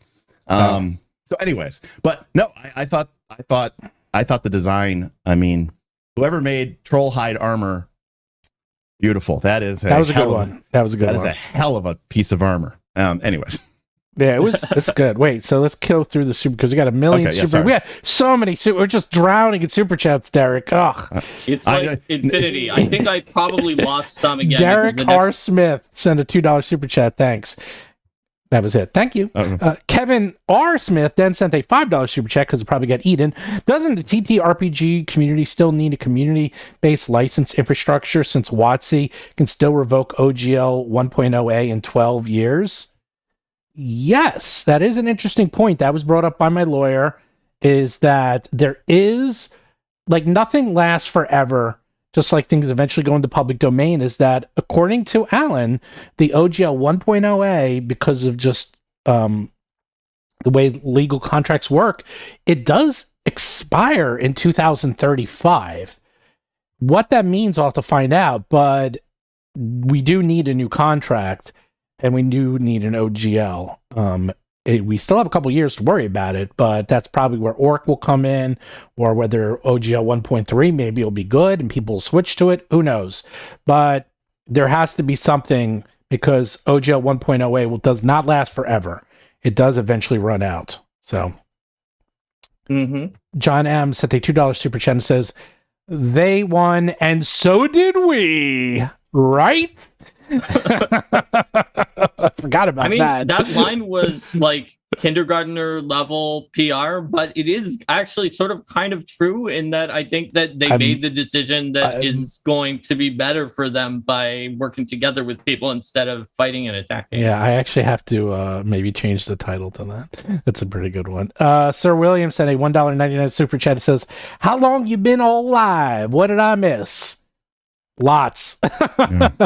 We had Linda Codega on. We announced the OGL like 15 minutes after they said they were leaving it alone. We talked more. We showed the not Guardians of the Galaxy. We saw the Endgame final fight. Now we have Derek on. It's we're having a party. Yeah, it's wild. It is wild times. It's a wild Who will times. come on next? Who's going to be on next? I don't know. Start sending out invites. I don't know. Kenneth Scott sent a $5 super chat. Now we need champagne to get Chris Kyle fired, so he can't do D&D what he did to Star Wars Galaxy with the NGE. It's supposedly, I did used to play Star Wars Galaxies, but left way before the craziness started. But he supposedly helped mess up that game badly, from what I hear. I can't know. So anyhow, I don't know if you need to get him fired. Look. Yeah, I was going to say, look, we don't need to, we don't need to destroy people's livelihoods. Yeah, this is, look, who knows what really happened? We don't know. Right. We don't have know. 5 leaks that seem to agree that about him, but let me tell you, if you've worked at any company with multiple departments, there's always going to be different narratives that you hear from different departments, even if it's completely honest and that's what the people in that department heard. We don't know for sure if it was like secondhand or if they were in the room being yelled at by Chris Kyle or what have you. It could have wound up getting distorted. There's good evidence. It seems like he might have been one of the masterminds, but before we conclude that he absolutely had to have been and that everything that happened there definitely happened, I can just tell you that stories, even from people in the company in different departments, can sometimes have, their own slant on things. Yeah, I mean, look, we'll find out one day, but right now, just one battle at a time, okay? Mr. Cardholder sent a $5 super chat. They'll still do 6E under restrictive license, and they'll throw it behind paywall with their new VTT. Now they can't force adoption. It's 4E all over again. Yeah, maybe. Yeah. We've been saying is that if they want to build a walled garden and put 6E in that walled garden, that's fine, but you can't drag us into that garden. Because to be clear, they did that before with the GSL with 4th edition. Correct. Yeah. And people cared, but they didn't really care because they didn't try to cancel the OGL at the time, right? Which is obviously what allowed Paizo to thrive and sort of keep the torch going in the form of Pathfinder 1. The issue wasn't that they were saying, hey, for the new edition, we're going to put up all these, high walls. It was trying to sort of back propagate it. So they could do whatever they want for future releases. Yeah. Yeah. I mean, now people will have to make that decision, right? Like, are they loyal to the brand or are they loyal to the game? Right. And then, because I think that was something I remember noting when 4th edition came out, was these people identified as being D&D players. And for the first time ever, D&D wasn't synonymous with the game that they wanted to play. And so, it was like, oh, what's this weird Pathfinder game, right? Even the name, it's like, I don't want to play Pathfinder. I don't like the name of it. But what they realized is, no, actually, I care more about the game. I care about the mechanics. I care about the system. And I care about the kind of releases that they're going to make. And so people were willing and did in vast numbers make that shift. And now you might be in that situation again, right? Where now somebody makes, where there's Paizo 2.0, right? With somebody who carries on that sort of 5E banner as 6E puts up these high walls. And we'll see if people stay with the system that they like, or do they follow in sort of into, the 6th edition world. Right. What is life? Send a $2 super chat and said, next battle, WotC employee unionizing. Someone here could talk a lot about that, Mark. Well, I don't know anything about that. WotC doing it. I know about Paizo doing it, of course. Honestly, based on the 5 quotes that came in, or 5 different sources from WotC that were vetted and had a variety of quotes on that one video, it sure seems to me like they could use a union in some ways, with the culture of fear for like speaking out and trying to explain why something could have been a bad idea, that they felt like if they did that they would be punished. That's something that's one. There's like sometimes people think unions could fix anything that happens at the company, or a union could have stopped them from doing this plan, and it can't. That's not what unions are allowed to do. But a culture of fear for speaking out or making your voices known is literally one of the main things that it could have done. So it does seem like they could really use one, but whether it's going to happen, it has to be an internal push. You can't you can't kind of push from the outside and influence and try to make one happen. So that'll be up to the employees at Wizards if they want to start one. And I think it could help. Jaya Blossom sent a $3.44 super chat. One D&D, more like everyone's D&D. Maybe. Guess we'll find out. Tiger Eye. We don't know what's going to happen with one D&D. Tiger Eye sent a $5 super chat. Personally, I still want Orc to move forward. Please do not stop. And where does one find the SRD for Pathfinder 2nd Edition? Do they have one? They don't have one. Pathfinder 2nd Edition does not have an SRD. No. I mean, they use the rules. They have a well, kind of. I think Archives of Nethys sort of as an SRD. Archives of Nethys sort of used to serve as the PRD in first edition, and I think it still does in second, because I remember I said that later on, and then someone checked and said that I was right. But like it is an OGL 1.0A, so it needs to have a reference document of some kind, and there is no separate PRD, which did become the Archives of Nethys before. So I believe that Archives of Nethys helps serve that source for you, and you can use the rules content, but not the lore content, or the other product identity, which is basically the lore, the names, like the world that goes in with it. I mean, for the most part, though, ISO has pretty generous terms about what you can use, and even in their like community use policies and stuff, like. Especially for your personal home game, maybe if you're trying to publish something, but yeah, you can pretty much use everything you want. There's a Pathfinder compatibility license that's a little stricter, but it's that's still very strict, actually. The Pathfinder compatibility license? Yeah. Well, the one that we have. Well, the one you have have to be a licensed licensee. It's not ISO. Incredibly. I mean, it is a license, so you have to be a license, but it's not incredibly strict. It just makes sure of a few things, and but it allows you to use the names of certain of their books and to put a Pathfinder compatible logo on it. Yeah, but it's optional. You can publish for Pathfinder 2nd Edition and just not use that. You can do it just OGL 1.0A if you wanted to. I'm pretty sure they don't have an SRD. And I know Eric said that, I think, on our show. Oh, okay. Well, then I guess they don't. Well, they did that on maybe purpose. Maybe 2nd Edition isn't Archives of Nethys. No, I don't think it is. I'm looking at that, because all you have to do is it's just anything that's in the rule, in the legal, in the terms. It's just basically anything that's considered open content you can use. And the open content, like in my copyright notices, things like core rulebook, advanced player's guide, game mastery guide, secrets of magic, etc. And anything that they have as open content in those books is fair game in our books, and vice versa. So that's how they do it. They do it a little differently. Chris Hansen sent a $5 super chat. It says, do you think 1D&D will be now less compatible with 5e that they previously stated? Yes. Well, we don't know for sure. Oh, your mic went off, Derek. Something up to your mic. Sorry, there we go. I got to imagine that they are going to rethink some of their stuff here.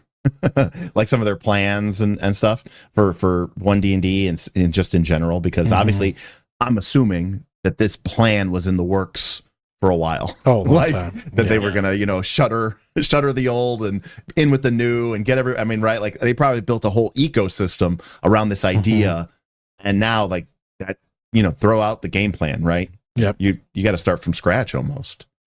So I will tell you a secret. It's not even really a secret. Ooh. A secret of all new editions that are compatible, which is that as you are building towards it and getting people to shift over towards it, then you always are going to talk about how compatible it is. And like, to be fair, you don't do that if it's literally not compatible. It should be compatible enough. 4E didn't do that. They said throw away your 3rd edition books. They sucked. Come buy our new books. That's literally what they said. But other than that, in general, you want to talk about, there's a conversion guide, even for some of the ones that were somewhat less compatible. But as you move on, people are not going to as much actually try to use as much compatible material, and it becomes a starting off point or a point to sort of, spark joy by removing some of the large amounts of things that have been added to the edition, some of which are barnacles on the ship that are weighing things down with cruft. And so no matter how compatible you make it, a lot of people are going to take that as their cutoff point. So before it comes out, you always come and like right when it's new, you're going to emphasize compatibility more than like you do later on. So I think it's always was going to be a little less compatible than it seemed to be in the lead up, because not because it's deceptive, because that's how marketing works. Oh boy, we're up to the super chat that brought you here, Steven. Next time I'm on the stream, we're going to do a rendition of One Day More. Now you have to do One Day More. Well, one day more, another day, another destiny. On this never-ending road to Calvary, these men who seem to know my crimes will surely come a second time. One day more. I did not live until today. How can I live when we are parted? One day more. Tomorrow. All right. So, anyways, that's my. God! I'm giving you a super chat. That is amazing. You're that's good. My lame miss. That's my lame miss. Well, Wow, listen, you're good. When you listen to as many musicals as I do, you sing along in the car. And I love musicals too. You get your Jean Valjean voice. Oh my God! I love, like, I've seen it 7 times. I love Les Mis. Oh, Les Mis is fantastic. Yeah. Oh. I love a lot of the new stuff. I mean, I love Hamilton and I love all that other stuff. I love Hamilton. But I love the classics. I love Phantom and I love Les Mis and I love Fiddler and I love all that stuff. Oh, dude, we're chatting. I'm seeing Some Like It Hot tomorrow. Oh, right. That's another classic. Love it. Yeah. I know more of these than I do of those 80s movies you went through. Well, I live in New York, and so I see pretty much everything. Yeah, and you're spoiled, and with your fancy Broadway and off Broadway. But you guys get no. Cleveland has literally whoa. Cleveland has excellent. It does. We have one of the, I think it's like the second or third largest. I was going to say in the country. I'm not dunking it. You're not dunking it. Cleveland has great culture. Great. Yeah. And our Playhouse Square and our Playhouse Square Broadway series is incredible, amazing. Yeah. I had season tickets for many years. So for whatever weird coincidence, a lot of my friends who I met in Manhattan, they all are from Cleveland in Ohio, and a lot of them moved back, and they love Broadway, and they see everything. And I still chat with them. They see everything. I look. You go see shows wherever you live. You live in Chicago, you live in Cleveland, you live in LA, you live in Vegas. It gets everything. Literally, Vegas is every show known to man. You go to Vegas all the time. They have more shows there. I'm going in like a month. Yeah, they have more shows there than they have here. I mean, they have all the Cirque du Soleil shows. They got Love, they got Raw, they got all those shows are great. So, Yep. Yeah, no, you and I can geek out about Broadway shows, but let's keep going. So let's go with these other super chats if we can keep up. Sarah Olsen for $1.99 said, "Would you say we won?" And so did they. Yes, I think we would say that. Christopher Sneezek for $5 said, "Trust is hard to earn, easy to lose. WotC squandered a huge bank of trust capital." I think that's true. Very true. Ultimately, it seems like they've steered back towards the community, but by just not doing this in the first place, they would have been in a way better position than they are now. And to be clear, I'm here for it, and I'll say why. Because I don't want, if people love their game, you know me, I want people to play a million different games. But I'm like Linda in that way. But if people are happy with their game and they felt like they had to leave it just because they felt like it was the right thing to do, because they wanted to prove a point. I mean, I respect that decision, by the way. That's a hugely, very, very selfless decision. But I don't want people to have to leave their game just because they feel like the corporation is doing evil, right? Like, if this allows them to feel like they can stick with the brand or stick with the system that they love, that their friends love to play, that's a win for me. So maybe it is. It sounds a little hackneyed, but maybe it really is. They won and we won too, right? Yeah, I think it is. So we're in like the era of time when you were talking about running lots of indie games. Steven, a lot of people liked it. Owen Casey Stevens said that he would do a rotation with us. People wanted Blades in the Dark. What's going on, people? I've run it a bunch of times. What's going on? Today's like the day of instant satisfaction. I'm like, get on the show. Boom, they're on the show. We're going to run an indie RPG. Here's 5 people who want to do it tonight. I'm like, well, wait a second. I could run Blades in the Dark with like wait, no look, prep. Look what I have, Eric. Because of Derek. Look.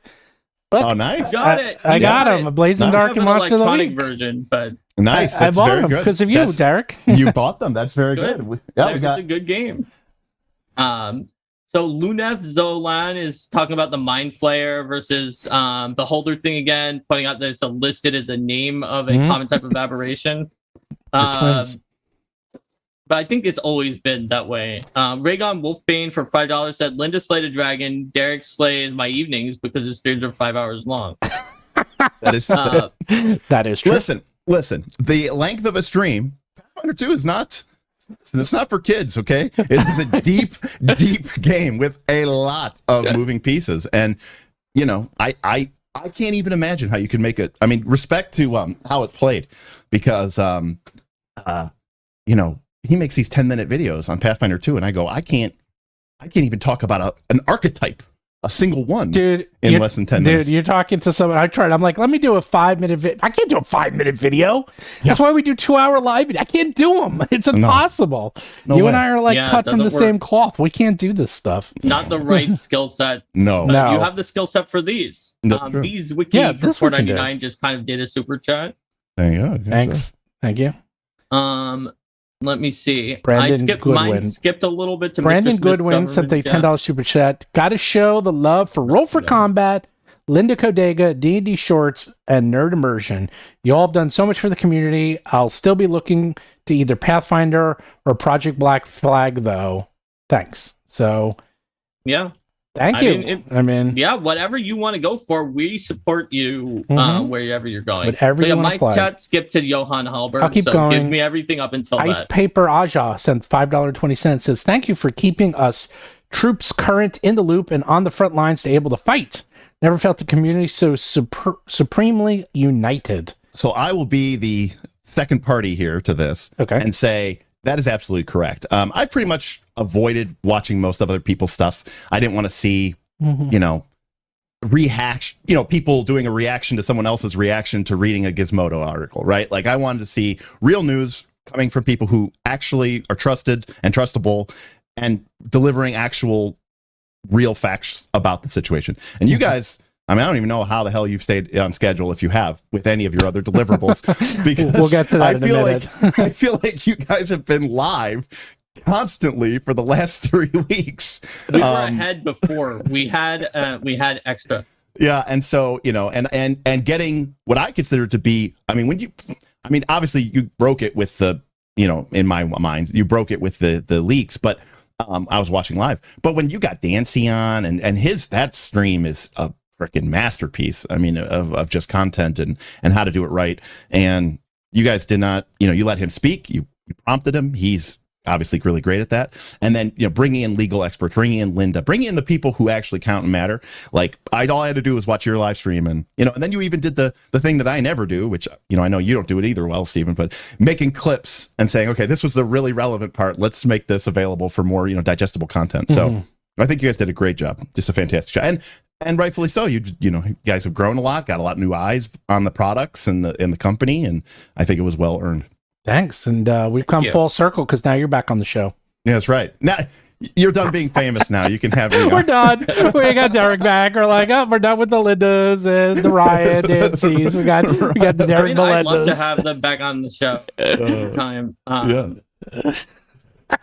Nick P said a $4.99 super chat. Honestly, I feel so relieved. I can play Forgotten Realms without guilt, and this whole thing led me to Numeria, and Pathfinder 1E is safe. Yeah, that's actually the big thing I feel is just relief. It's like, it's just, there was so much, because so much of your life was invested in this game, and feeling like, oh, this company feels like they can just take it away from us. Yeah. And take away your childhood and take away like such a big part of your life. I mean, yeah, and the gall. And as bad as I felt for like the consumer, my personal like, oh my God, whereas for people like you, quite frankly, at RFC and people like you, who's like, we have a Kickstarter that we've collected, we have to deliver this, and I don't even know, are we illegally allowed? Like, are we even going to be able to do so illegally? And it's just like, that is so crazy and wild to be put in that situation as a publisher, or, to see people who were about to launch their new 5e book and then getting like, in some cases, attacked, right? Because they had the gall to try to support the dragon. And it's like, what are you people talking about here? Like, that's just wild, right? So they were attacked from all directions because they also were now on shaky ground. Right. Yeah. Absolutely. Right. And they said, look, I don't know what I'm doing here. I don't even know I could release this product and then find out that Wizards of the Coast owns it somehow. Right. Like, it's just, it's unthinkable how scary it was for, I mean, obviously from maybe not so much from the Paizo, but if you're a smaller press publisher, and a lot of people, as you all both know, we're doing sort of, hey, we'll release it for this and for 5e, right? So that we can, have the market share. And then suddenly to find out, well, maybe that whole business plan is just kaput. It's just crazy that they did that. Well, I mean, No, I was going to say, they man, set we it were up so that actually, in some cases, suing them was less expensive than going along with them. If you had something that you already collected money for from Kickstarter, but that was going to come out after they obviously would have already made the adjustments, and it'd be like, well, it might cost you $100,000 to sue them, which is terrible. Or you could pay $500,000 back to people and be like, we can't deliver on our product because of this license. Here's $500,000 back or something like that. Like, wow, I was ready to fight. I mean, that was the thing. Like, my lawyers were preparing, like they were getting ready, because if it was going to come to it, they were going to start throwing out things. I also think one thing that a lot of people were inaccurate, and I was seeing this even today, is that people are like, oh, this is going to take years and it's going to be a long legal battle. I don't think it was. I think this was going to be a bench ruling, and I think this was going to be a very fast, very quick defeat for Hasbro and WotC. And I think they probably figured this out and realized, oh my God, not only are we going to probably lose, we're going to lose fast, and we might lose more. Because as Ryan Dancy said on the show, it's like they're playing with Atomic Fire, and this could have gone really bad for them. And he'll go into more. Watch the interview. He goes into way more detail. As an analyst, someone over there finally did the math. Right, like that's what happened. They crunched some numbers, they got some data points, and they did the math, and they said, it's like that line from Fight Club, right, where the guy is an insurance adjuster for a major automobile corporation, and he said, we do the math.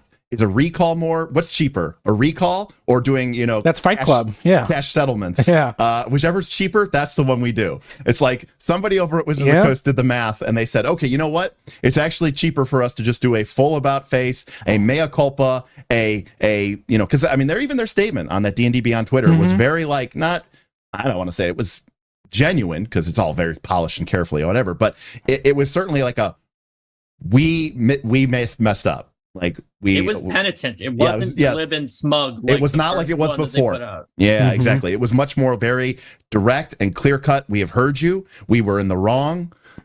We are going to do this, and we're going to do more, and we're going to continue to be transparent with you. And like posting the survey results, they didn't have to do that, but they did. And how bad it made them look. Right? So what do you think? So you do this for a living. I do. 89%. Is that even possible? Okay. That is a bias sample, because the people who filled out that survey are people who are upset.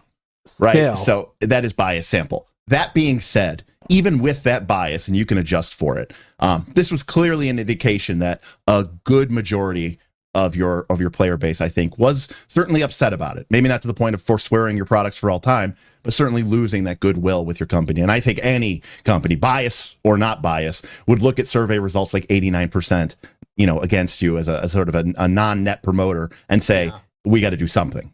Yeah. Yeah. And I mean, the selection bias being a huge issue always when you have opt-in surveys.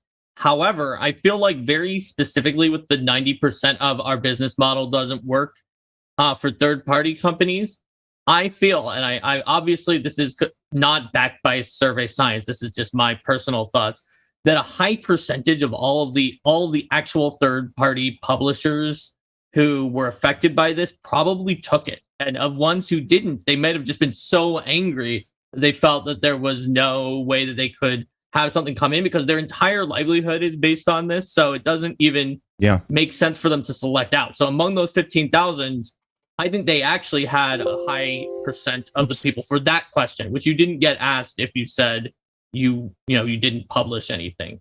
Mm-hmm. And so that I feel like maybe is less biased and more illuminating towards what it actually looks like to be a publisher than any of the other ones, which, like you said, is a selection bias of either people who are angry or people who are like, no, I want to defend WotC. I'm going to explicitly take this and give them the highest scores. Mm-hmm.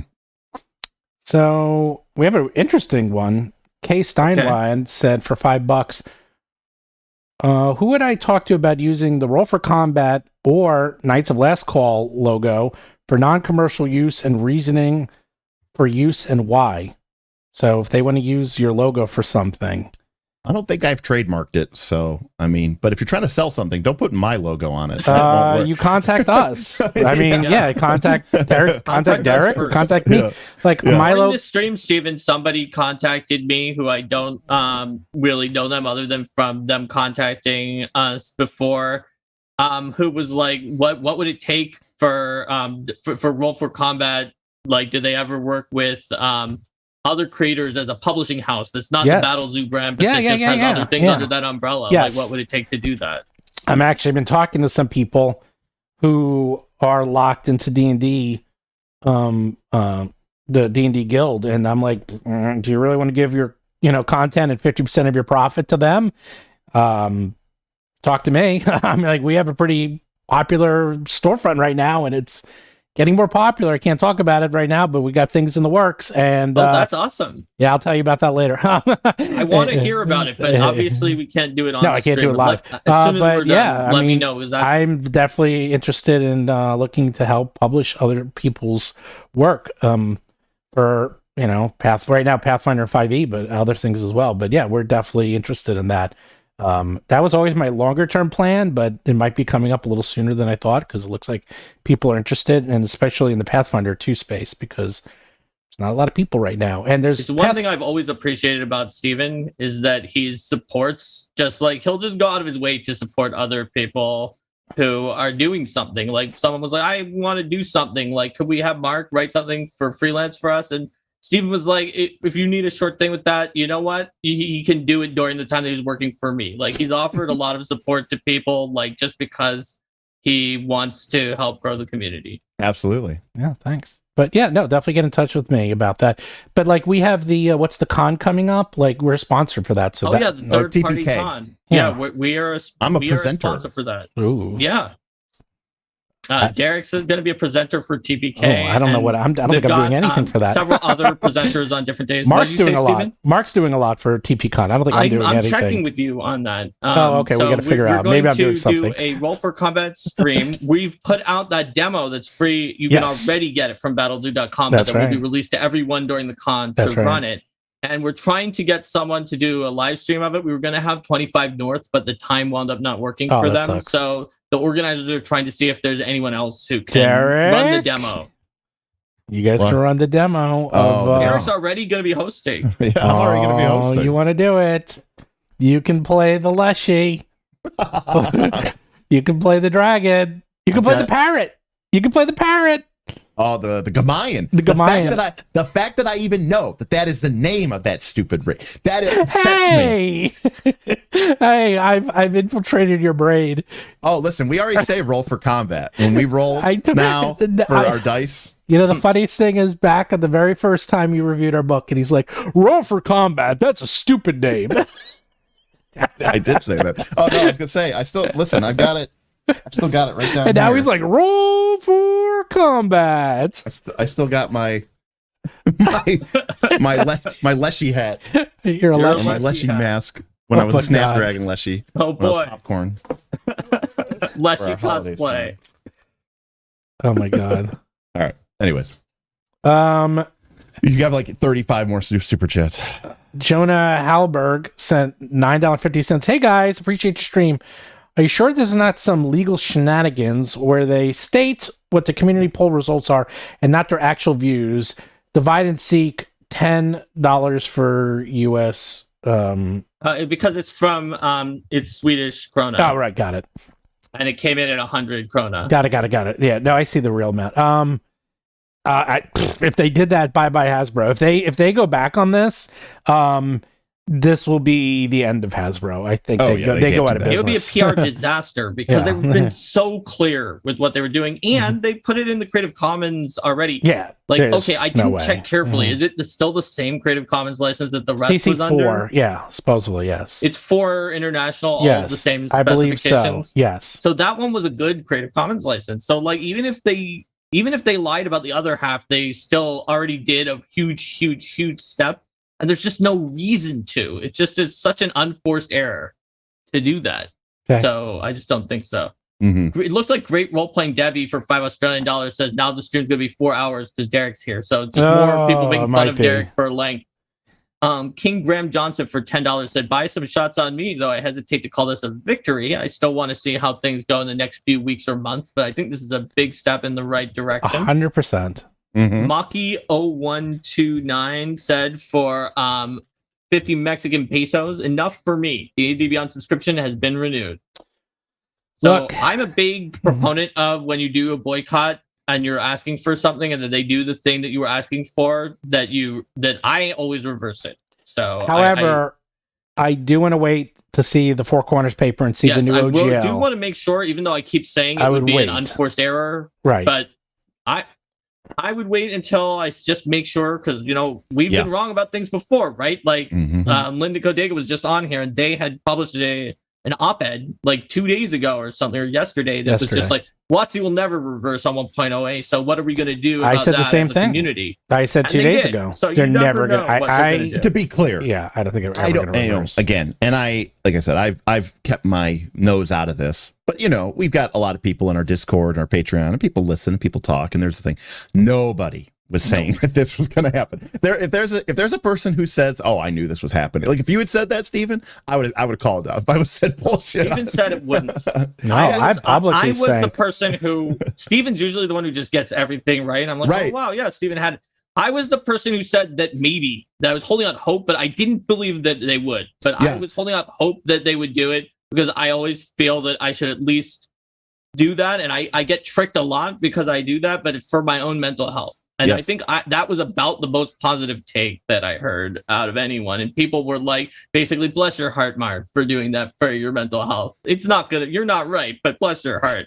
I agreed with them. But you're right, Derek. If anyone claims, oh yeah, I called it, nobody called it. To be fair, if we did our normal stream and this didn't break, and I was going to go through the money and how much pressure is under them, I would have been curious to see how that had gone. I think at this point, considering how much money they're losing and how much trouble they're in, and how they're starting to sell and liquidate their assets, and as you said, they ran the numbers. I'm like, what did this cost them?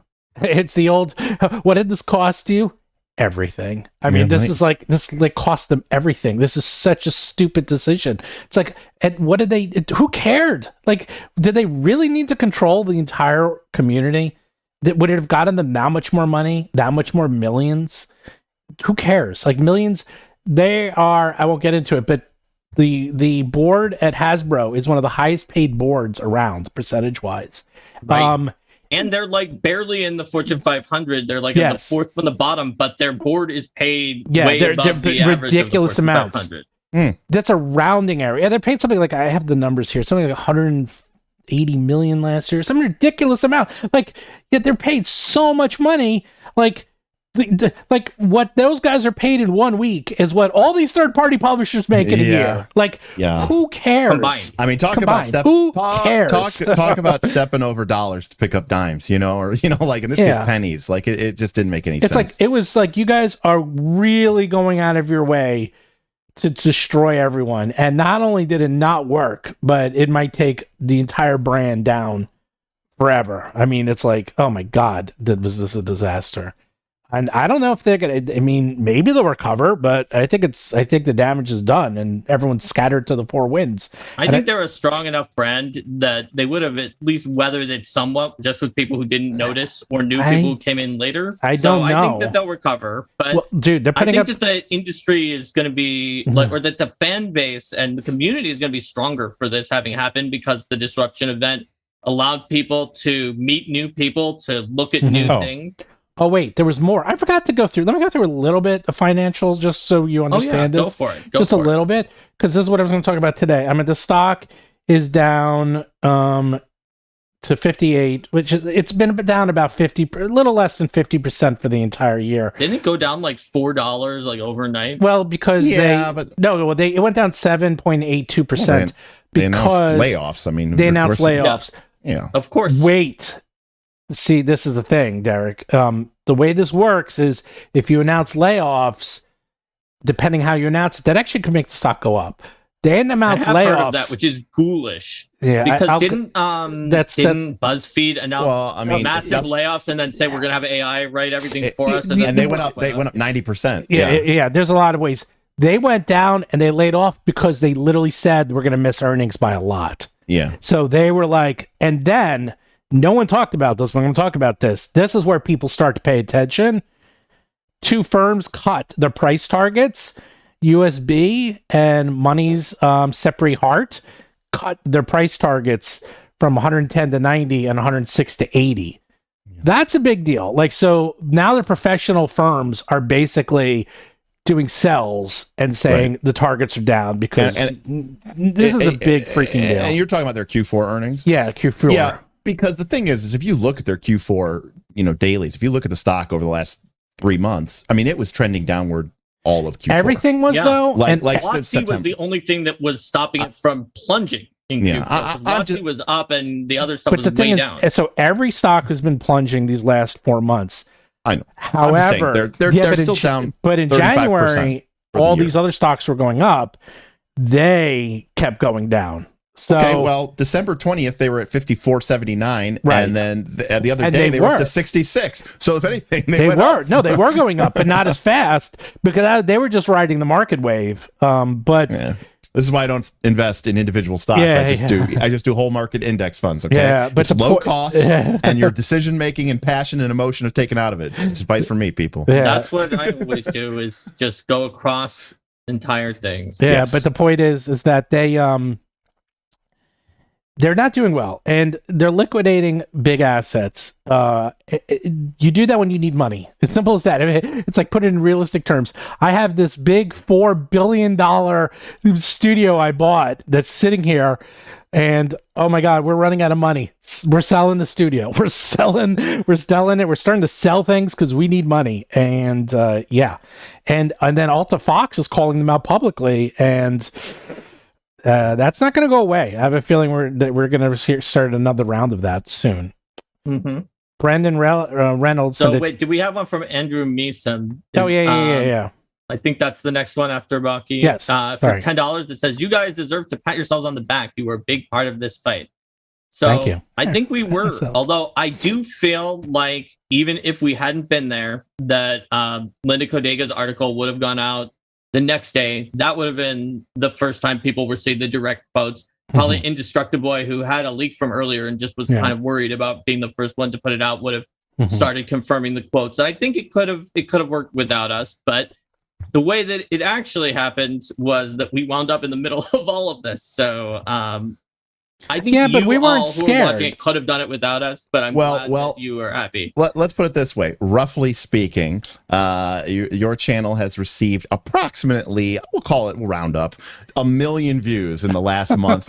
And so that is 1 million eyeballs that, that got put onto yours, and for the most part, this is what you have been talking about. And so, I mean, that's, obviously there's repeat customers in there, but I mean, that's a lot of people to be getting their information from you. So yeah, I think, kudos. Yeah. So maybe I did earn that press badge for Gen Con. Yeah, exactly. Yes, exactly. Yeah, you're a press now, Steven, not just a publisher. Brandon Reynolds for $2 is like, oh, but when is Indigo Owl's gonna come finished? Good We're news. getting there. No, we wait. just need the map. Got good news. Wait, you got Belendo's map finally? there's 2 left, and he said 1 is coming this weekend, and then he's got the last final map, and then he's done, and that's it. And I've been looking at it, and the layout. Steven has just eventually just been like, forget it, I'll mock up a blank map spot and been laying it out. Yep. The layout's coming well. Well, actually, there's 12 chapters. Chapters 1 through 10 are done. Actually, our proofreader, you know who, is reading chapter 10 today. He'll get back to us over the weekend. Then that's done, and that's checked off. And then chapter 11, I was working on it today. It's already been done. I got to just do one more. I literally read the whole thing. I go through it. I edit it one final time. I do copy fit with Mark, and then we go through proofing, and that's done. And then chapter 12, that's it. It's going to be out in February. I guarantee it. Mark my words. That's right. It's coming out this February. We're guaranteeing it from Steven. He just guaranteed it. No, it's coming out in February. It's ready. I literally have 2 pieces of map, and Blando got COVID, so it was supposed to be out. No, it was supposed to be out by now. I think something must have happened to him. Yeah, he got COVID, so he lost 2 weeks. So Linda is very excited for her adventure to come out. She's always asking me. She's like, "Is it out?" And I'm like, "Well, the map's still." So yeah, I learned my lesson on that. Don't if you ever do an adventure, Derek, don't ask for 90 maps. Yeah, no. Oh God. Steven always gets the most maps, the most art, like the most deluxe version of whatever he's doing. We couldn't even get our Fiverr artist, which is what we went through because we're small potatoes, to get our 4 character sketches done for Quest for the Frozen Flame. And we ended up saying, screw it. And we just used Hero Forge minis, the mock-up they do for Hero Forge as our character art for the whole show, because it was such a pain in the ass to try to even get it dealt with. So, and that's 4 pieces of art. And they're imagine 90 they're maps. Fantasy adventurers with no backgrounds, right? Like, it's the easiest thing you could possibly imagine. So, and I will say other good news: they're humans. The VTTs are well underway, because I was already getting messages from the VTT authors saying, "Hey, we're missing an icon for one of the guys." I was like, "Oh, okay." And so they're well programming too. So everything's underway. The fact that they do the programming so well in advance helps us to put out a product that's more accurate, because it wouldn't program correctly if it had those errors, which I really like. Corel for $20 said, "Can other tabletop RPG companies just use Creative Commons? What will Orc do that's different than Creative Commons?" So you can. Ryan Dempsey explained why you might not want to, which is that there's like a billion Creative Commons licenses, and the moment that you put it out, some people will think that it's the least restrictive Creative Commons license, and some will think it's the most restrictive, and they may not use it correctly, which can be an issue.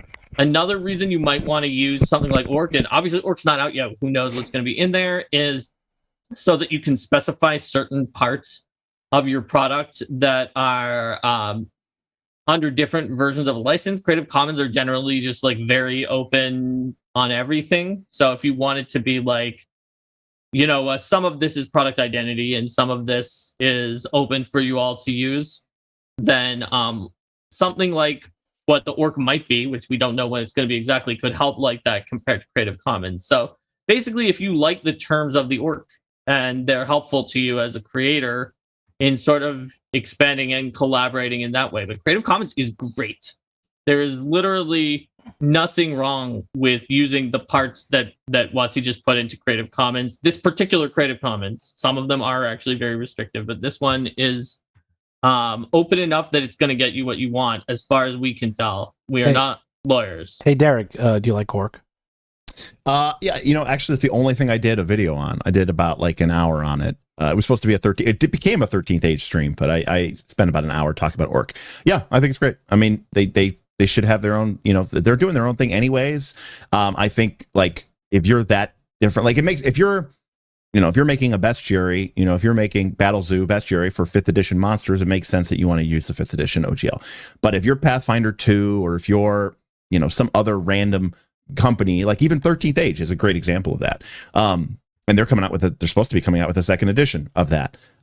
Why are you using the OGL, right? Like, it doesn't make sense. I mean, you should have your own system neutral license. I love the idea of it not being owned by there's sort of that conflict of interest when it's owned by your competition, right? Like, I think the idea of it is fantastic. I love the idea of communal ownership. And yeah, I mean, I'm a big Orc fan. If we get 1,000 likes, remember when we used to try to get 50 likes, Derek? Oh God, please. We get 1,000 likes. Do you think we can have Derek sing One Day Oh. More as Kermit the Frog. Oh my god.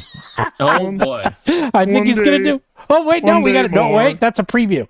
We got to get 1,000 There you likes go. for him Oh my to God. sing One Day More as Kermit the Frog. So we'll see if we Or can do hold it. on, make us do one that has multiple parts. We all have to do it so you can see how much better Derek is Wait, than no, everyone else. I can already tell you he's better.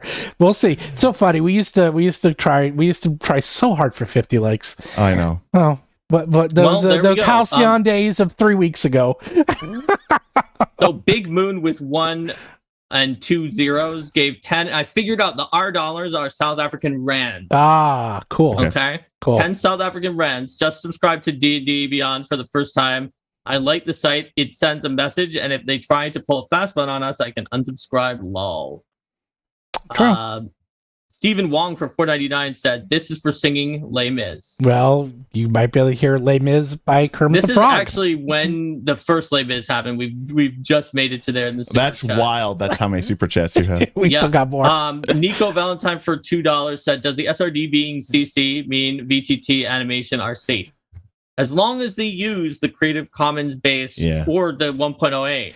If they try to do 1D&D and 1D&D has a new deal for VTTs that is stricter, then they're going to run into trouble. But they I also at least saw that safe for they- doing anything they do right now. And they did call out in the one, I think it was a reply to their own tweet, where they said, also our VTT survey clearly missed the mark. Yes. We didn't mean to get hung up on animations. Like they did kind of call that out, right? So, yeah. Wolfen They the King yeah. for 69 Danish krona said that was God about what you did, Derek, on Les Mis, which either was saying good with a missing an O, or it was literally saying that it was God. I think it was God. I think it is good. We'll I think go it with was that. God. I'm actually just not sure, so All I'm just right. going to leave it at that was God.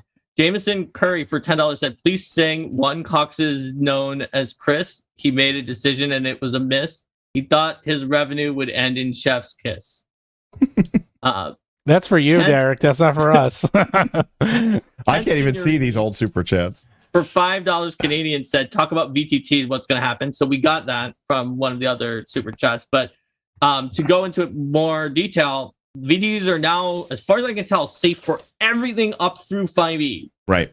What's going to happen for 1D&D? We don't know. Yep. They literally could do whatever they want for that. It's completely legal if they're like, we're the Mhm. only VTT for 1D&D. We're not letting you make one.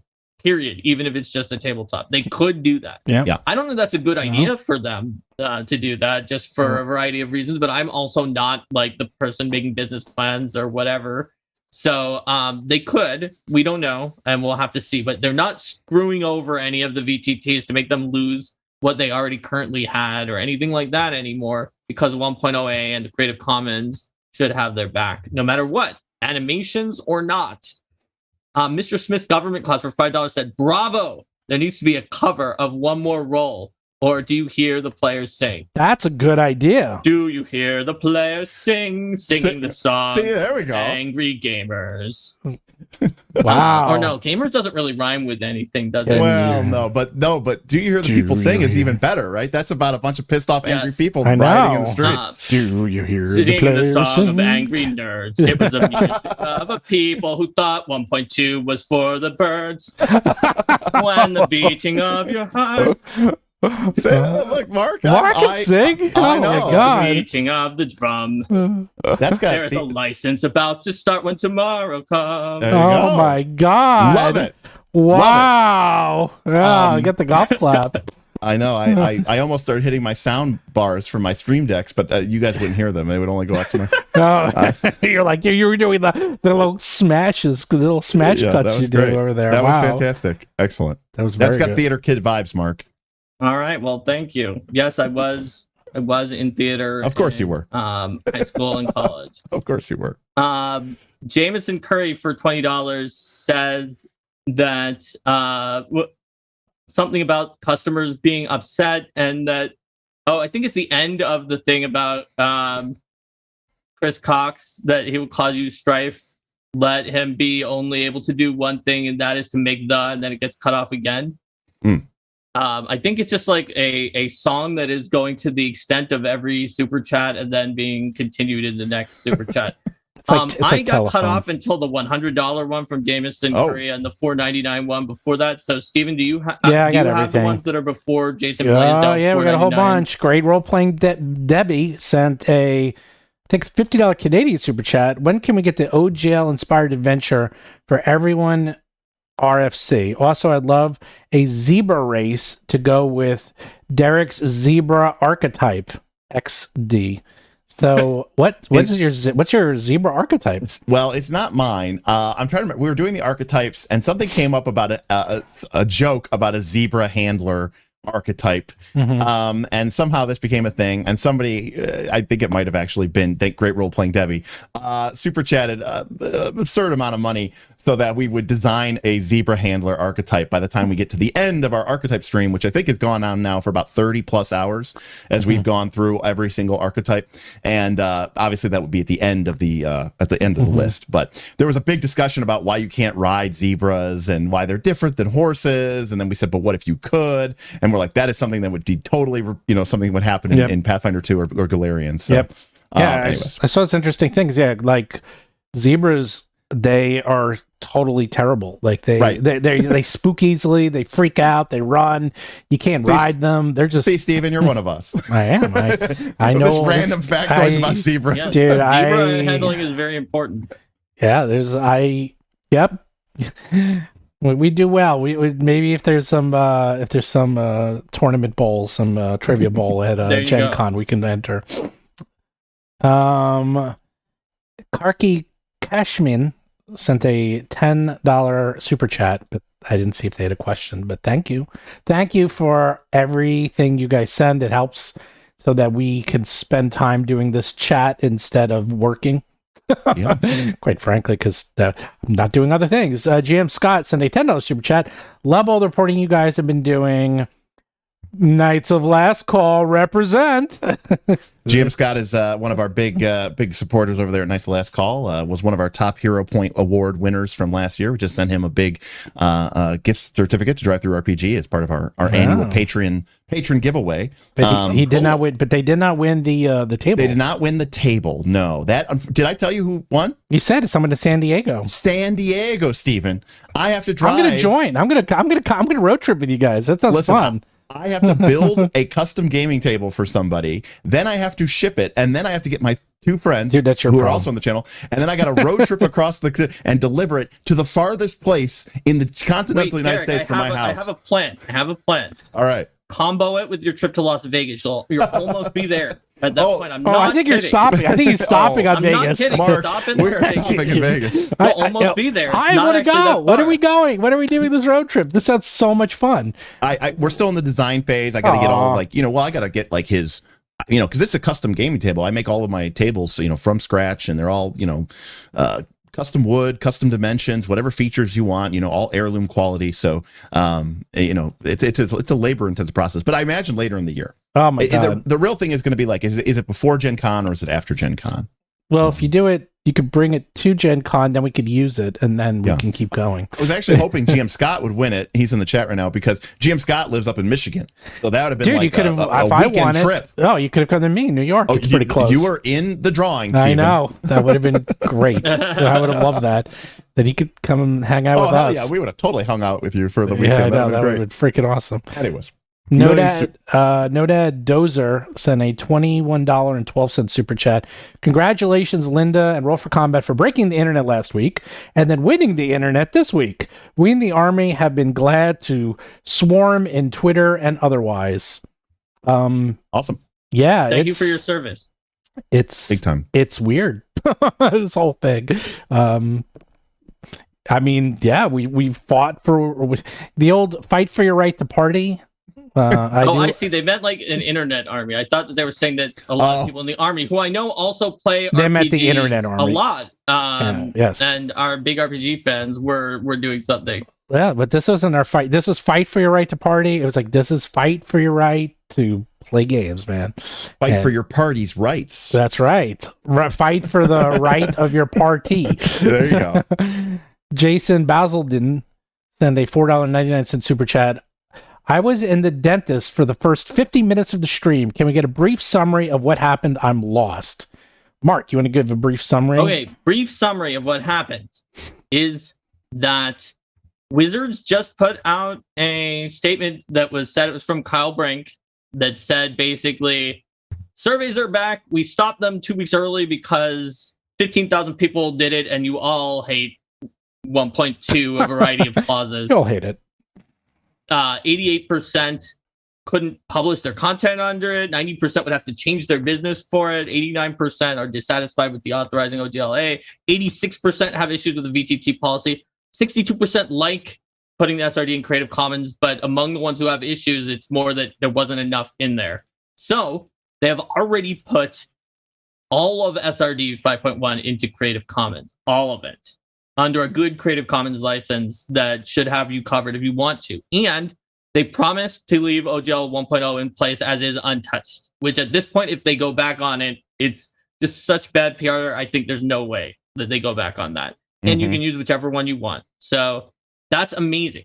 Now, might they make things still more restrictive for 1D&D? Yes, but that is something that as a company they can do if they want to do it. Just they've gone back on the thing that they were doing that was really shady and really, like Derek was saying, and just to not be someone who is a third-party company to talk about, but Derek was saying as more of an observer to the situation that it really rakes you over the coals if you have lots of money that you've already taken in to do a product that they were going to try to deauthorize. So this is huge for everyone who is publishing. This is huge for everyone who wants to use 1.0A.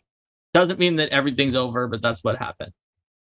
So I'm caught up now. So yes. Jameson Curry for $100 really wanted $100 on top of the other ones where he gave pieces of the song. Wants to have his songs sung. Now I have of course lost the other pieces of the song, and I'm not sure what like the tune would be supposed to be, but it was that one about Chris Cox, who, as far as we know, we don't really know anything about what he particularly did. He might have been the one who came in and said, "Hey, Chris Cow, what are you doing with digital? Please stop. You need to not have the fans yelling at us right before our movie." But yeah, what do you think, Steven? I don't even have the rest of that. I'm putting song it right together. now. I'm putting it together. 100 is a lot of money. Yeah. Oh, sure I know. Well, I'm trying to put it together. You put it together. I'll keep going. Chats. Terrence Thompson for $5 said he is the person who was chatting me about the publishing and getting on the roll for Combat Store, and he thanked me a lot for just bringing it up to you when it came up. Sorry, what were you going to say, Derek? I was going to say YouTube's, yeah, $100 a lot of money. YouTube's is thrilled. They're finally making a bunch of money. You're like, look at all the views you're getting and all the super chats that we're taking our 30% from. Nick Seidler for $5 said, "This donation is for you and your excellent continual reporting on this issue. Thank you. We salute you, Roll for Combat." Well said. Thank you, Nick, and everybody here just for keeping going. It's easy to just kind of get lost as these things keep going and just go back, and not to keep it up continually and to keep listening, paying attention, understanding the actual details of what's happening and what's changed so that you can make informed decisions and continue onward. And I think that the tabletop RPG community proved that I guess we're an unusual community in that that we're willing to do that to a greater extent. So yeah, I think he only had a couple super chats. Yeah, okay. So it looks like Steven got the entire thing. So I will put it in the chat that also has Derek in it, because why don't Derek you double check that we got this correct? That looks correct. There were only two before that. I don't know what tune it goes to, though. That's the problem. I'll put it in the chat that has Derek in it so that you can see. I don't know what tune that would. I think it's supposed to be like a limerick, you know, a da da da da da da da da da da. Well, you could say the real thing. I thought it was a real limerick at first, but as it kept going, I wasn't sure. Well, you could sing it. It's 4 lines, Derek. I mean, it's because, well, it's not really. It's kind of because it's like because it's like one cock's known as Chris. He made a decision and it was a miss. He thought his revenue would end in chef's kiss. But all his customers are pissed. Don't hire phallic objects to run anything in life, for he will only cause you strife. Let Coxes be only able to do one thing, and that is to make, I'm going to add this, that sweet, sweet shwing. There you go. Hopefully that was Okay. worth $100. But Derek, That I was- think it was. That was mystifying to me, and I'm not sure that I feel better after having that stated. But delicious. I mean, you know what?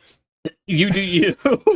Alex Rollins for $5 said, if I was in charge after OGL 1.2 best, this is the move I would have made. 6E, maybe the new 4E, if they aren't careful. And it might. Well, we don't know. Like, it literally could have history repeat, because it sounds like if they do keep it very close, walled garden again, it'll be like the GSL. I think that a big difference could be that, like, sort of some of the digital tools they imagined for 4E when they were first showing it off, like, kind of vaporwared or didn't do everything they meant to. And I think that they were serious and have some big engineers this time who actually might be able to deliver on it more. So that could make it completely different, even though it seems like it's going to be the same. But that's all Jameson speculation. Curry said, bravo, worth every penny. Okay, fair enough. Well, you Okay, I'm glad that you were deep, happy about deep that. voice. Then we're all good. You didn't want me to do it.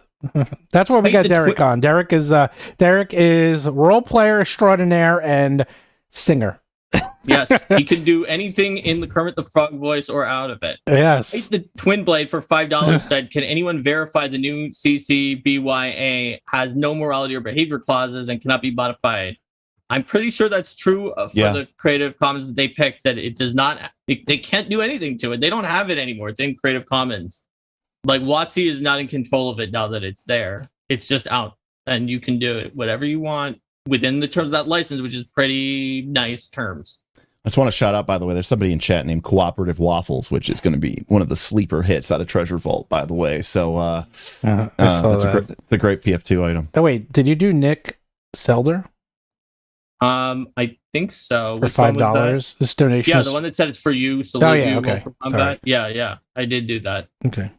Rick Sherman 34 said $10 Pennywise and Pound Foolish. Oh, Rick S is a big Knights of Last Call supporter. Mhm. And yes, I agree. Pennywise, Pound Foolish. No, we're almost caught up. Oh, we are almost caught up. Only 30 We're likes almost more. caught up. We're I up can't to believe 1,000. Almost. Okay, well then in that case, let's continue onward past Rick Sherman to Grumpy Larry.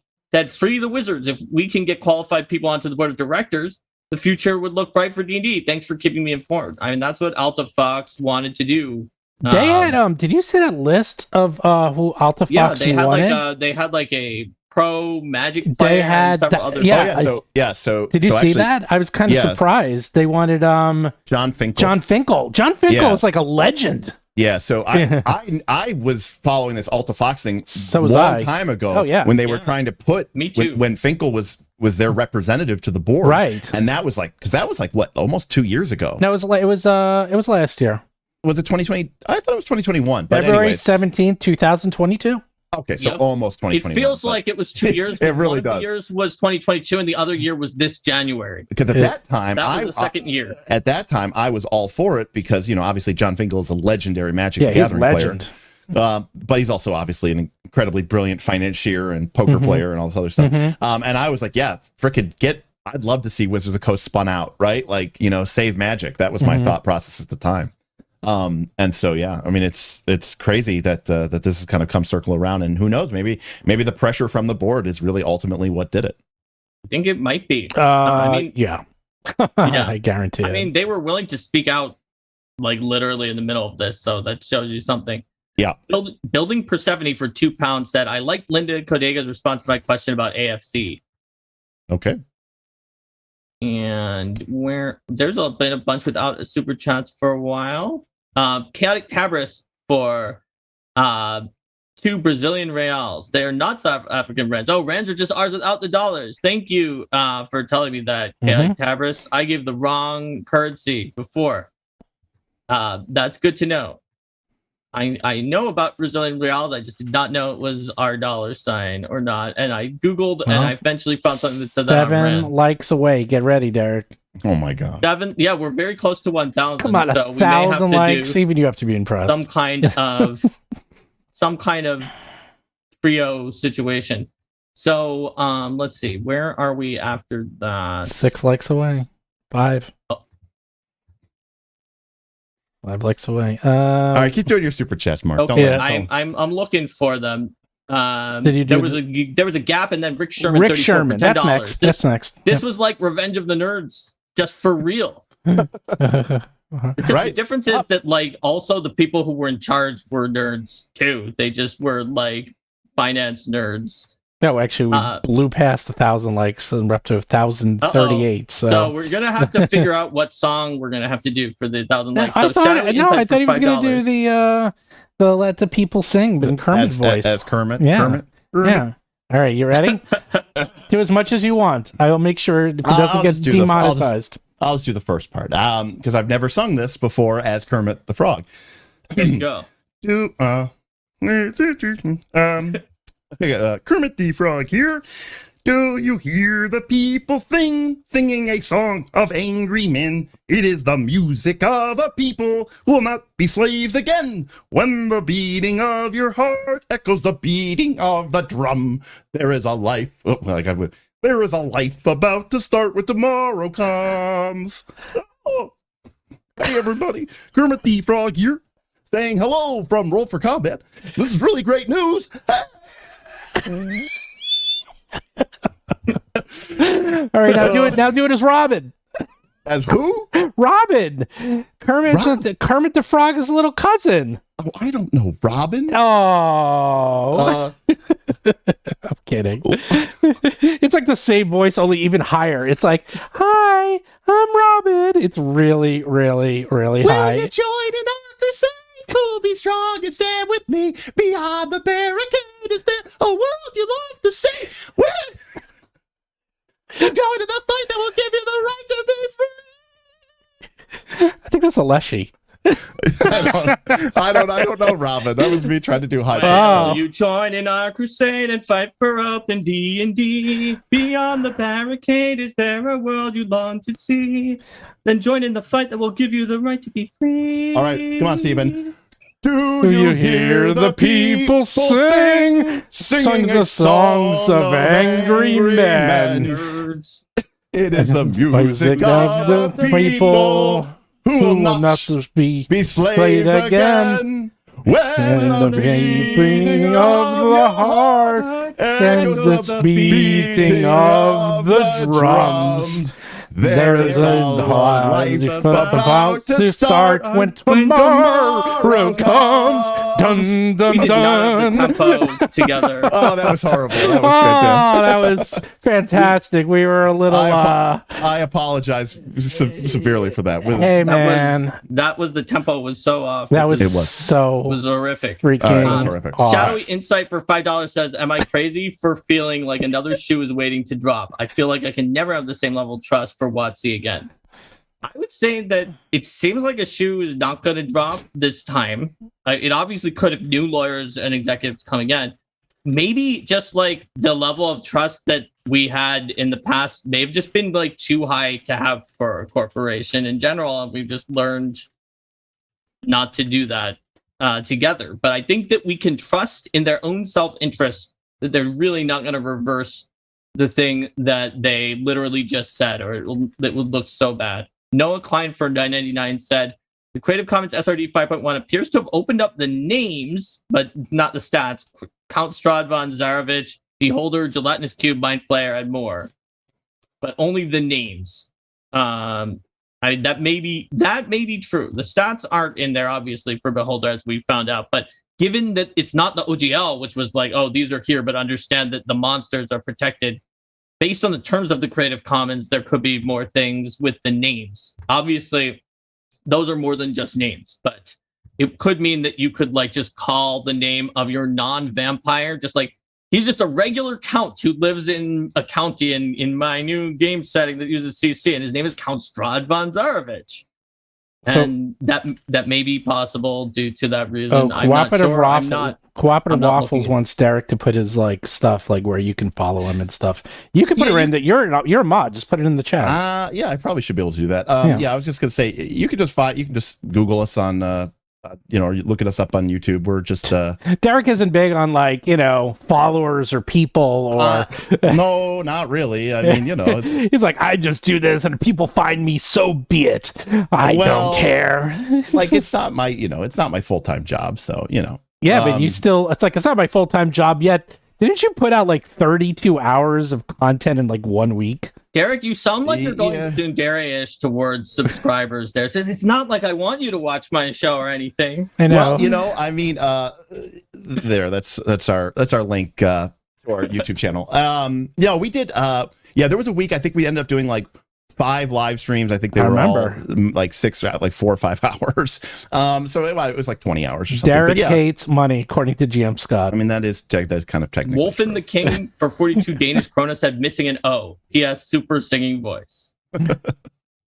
My favorite part was that Steven and I were trying to sing, you know, Les Mis, and then Mark was singing his extemporaneously created remix. I know. And I was like, then I felt bad because I was like, oh, we should have been singing that, but I didn't know that song. Well, I don't know Mark that just song made it either up. because he's making it Nobody up. knew that song. And then at that point, like I tried to just do the same thing as you guys, but you were also going really slow. I know, you're think. going really slow, Derek. I don't know why And you're so going so anytime slow. I tried to do it, I was like, whoa, Derek is just like taking twice as long to sing those I words know. as I did. I better like You know, try to figure out what he's doing. I was trying to really grab onto it there. Oh, okay. But anyways, yeah, I mean, you know, like I said, I've never performed Les Mis in a theater performance, so I can't say that I've ever sang it really with other people. Never done it ever. But yeah, check us out. Like I said before, if we're not for everybody, so like I always tell people, like on Reddit and stuff or Twitter, someone will be like, who's a channel I should watch for Pathfinder 2nd Edition? And I won't say my own name. I'll be like, go watch, you know, Rules Lawyer, go watch No Nat Ones, go watch How It's Played, because I'm like, You know what? You are a certain flavor, Derek, but a lot of people who really like that flavor are really passionate about your Yes, show. certain flavor. And there's also a lot of people who it is absolutely not the right I show actually for. know what 100%. flavor. I know what 100%. flavor you would be, Derek. all right. You Wasabi? Close. The worst Okay. thing I ever ate. Really? Yes. You think Derek's the worst thing you ever Yeah. ate? Yeah. Okay. I love it. Spicy ice cream. I actually had this thing. It was spicy ice cream. It was the craziest, worst thing I ever ate because it was ice cream and it was incredibly spicy and hot. And the two broke my brain because you're like, I'm eating ice cream, which is supposed to make your mouth cool and cold. And yet I'm breaking out in sweat and hives because it's hot as hell. And so I'm like, okay, let me lick more ice cream. And then I would continuously break out. And it was terrible. And I've never forgotten it. But that is Derek. It is acquired taste. That is true. I mean, that is true. In fact, so I was going to send you this screenshot, Steven. Somebody said this on our Discord today, but they, one of our patrons was like, you know, again, mad respect to Steven and Roll for Combat. It's like when I learned more about his background, I just nodded because it made sense. He goes, but in business, you want to find that one asshole in the room and make him happy because if you can close him, you can close anybody. Steven recognized Derek as the asshole in the room.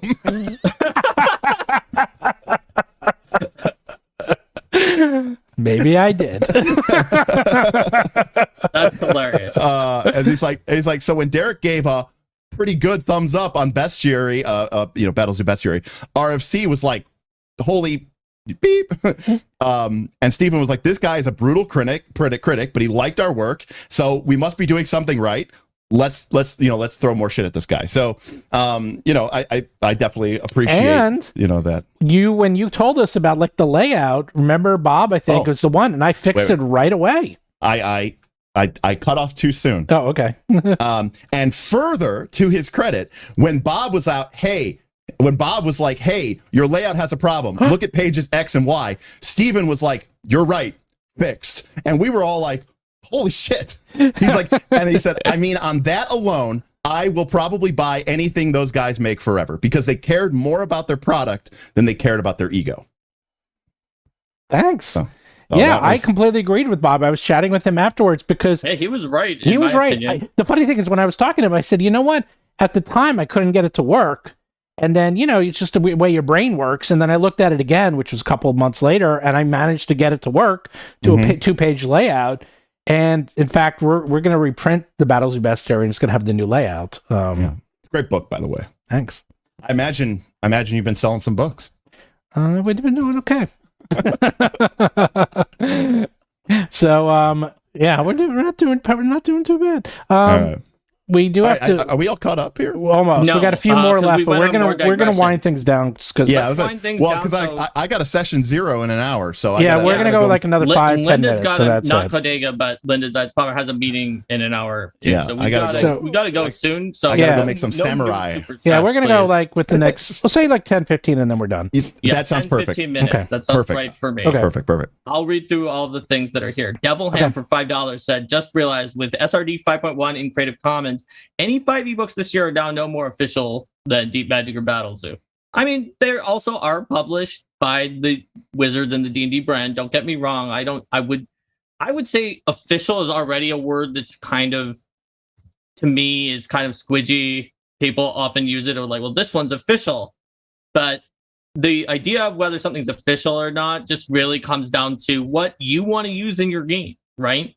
A lot of people look to a brand and they declare that as what they want to use in their game. But Mhm. I think it's great to look towards game designers and people who are making stuff that you like Mhm. and that they might design another game that you like. If like Derek likes Blades in the Dark, right? So that means he would probably be more likely to like Aegon or another RPG that, Mhm. that John Harper wrote. I do like Aegon.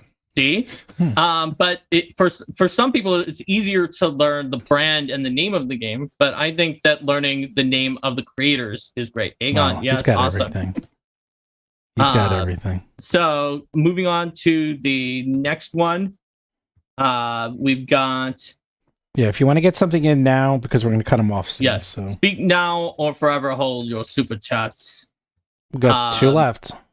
We've got Lazy Lurker Bro for $1.99. I'm late to the party. We win? Boycott over or nah? So, what happened was Wizards, with Kyle Brink sending it out, basically they put everything in Creative Commons that was in SRD 5.1, and they promised not to revoke 1.08. That's huge. Personally, if it were me, I would wait for the 4 corners just to make sure, even though like there's basically no chance they go back on it now. It would just look so bad. That would be a unmitigatable disaster. Yes, it would be an even bigger disaster than anything else if they just flat out lied. So Mhm. I really don't think they will. But if it were me, I didn't have a subscription before. So this is what I would have done if I did. I would wait until they Mhm. put it out, see that they kept their word, which I'm sure they will, and then I would resubscribe. Because that's what I do with boycotts.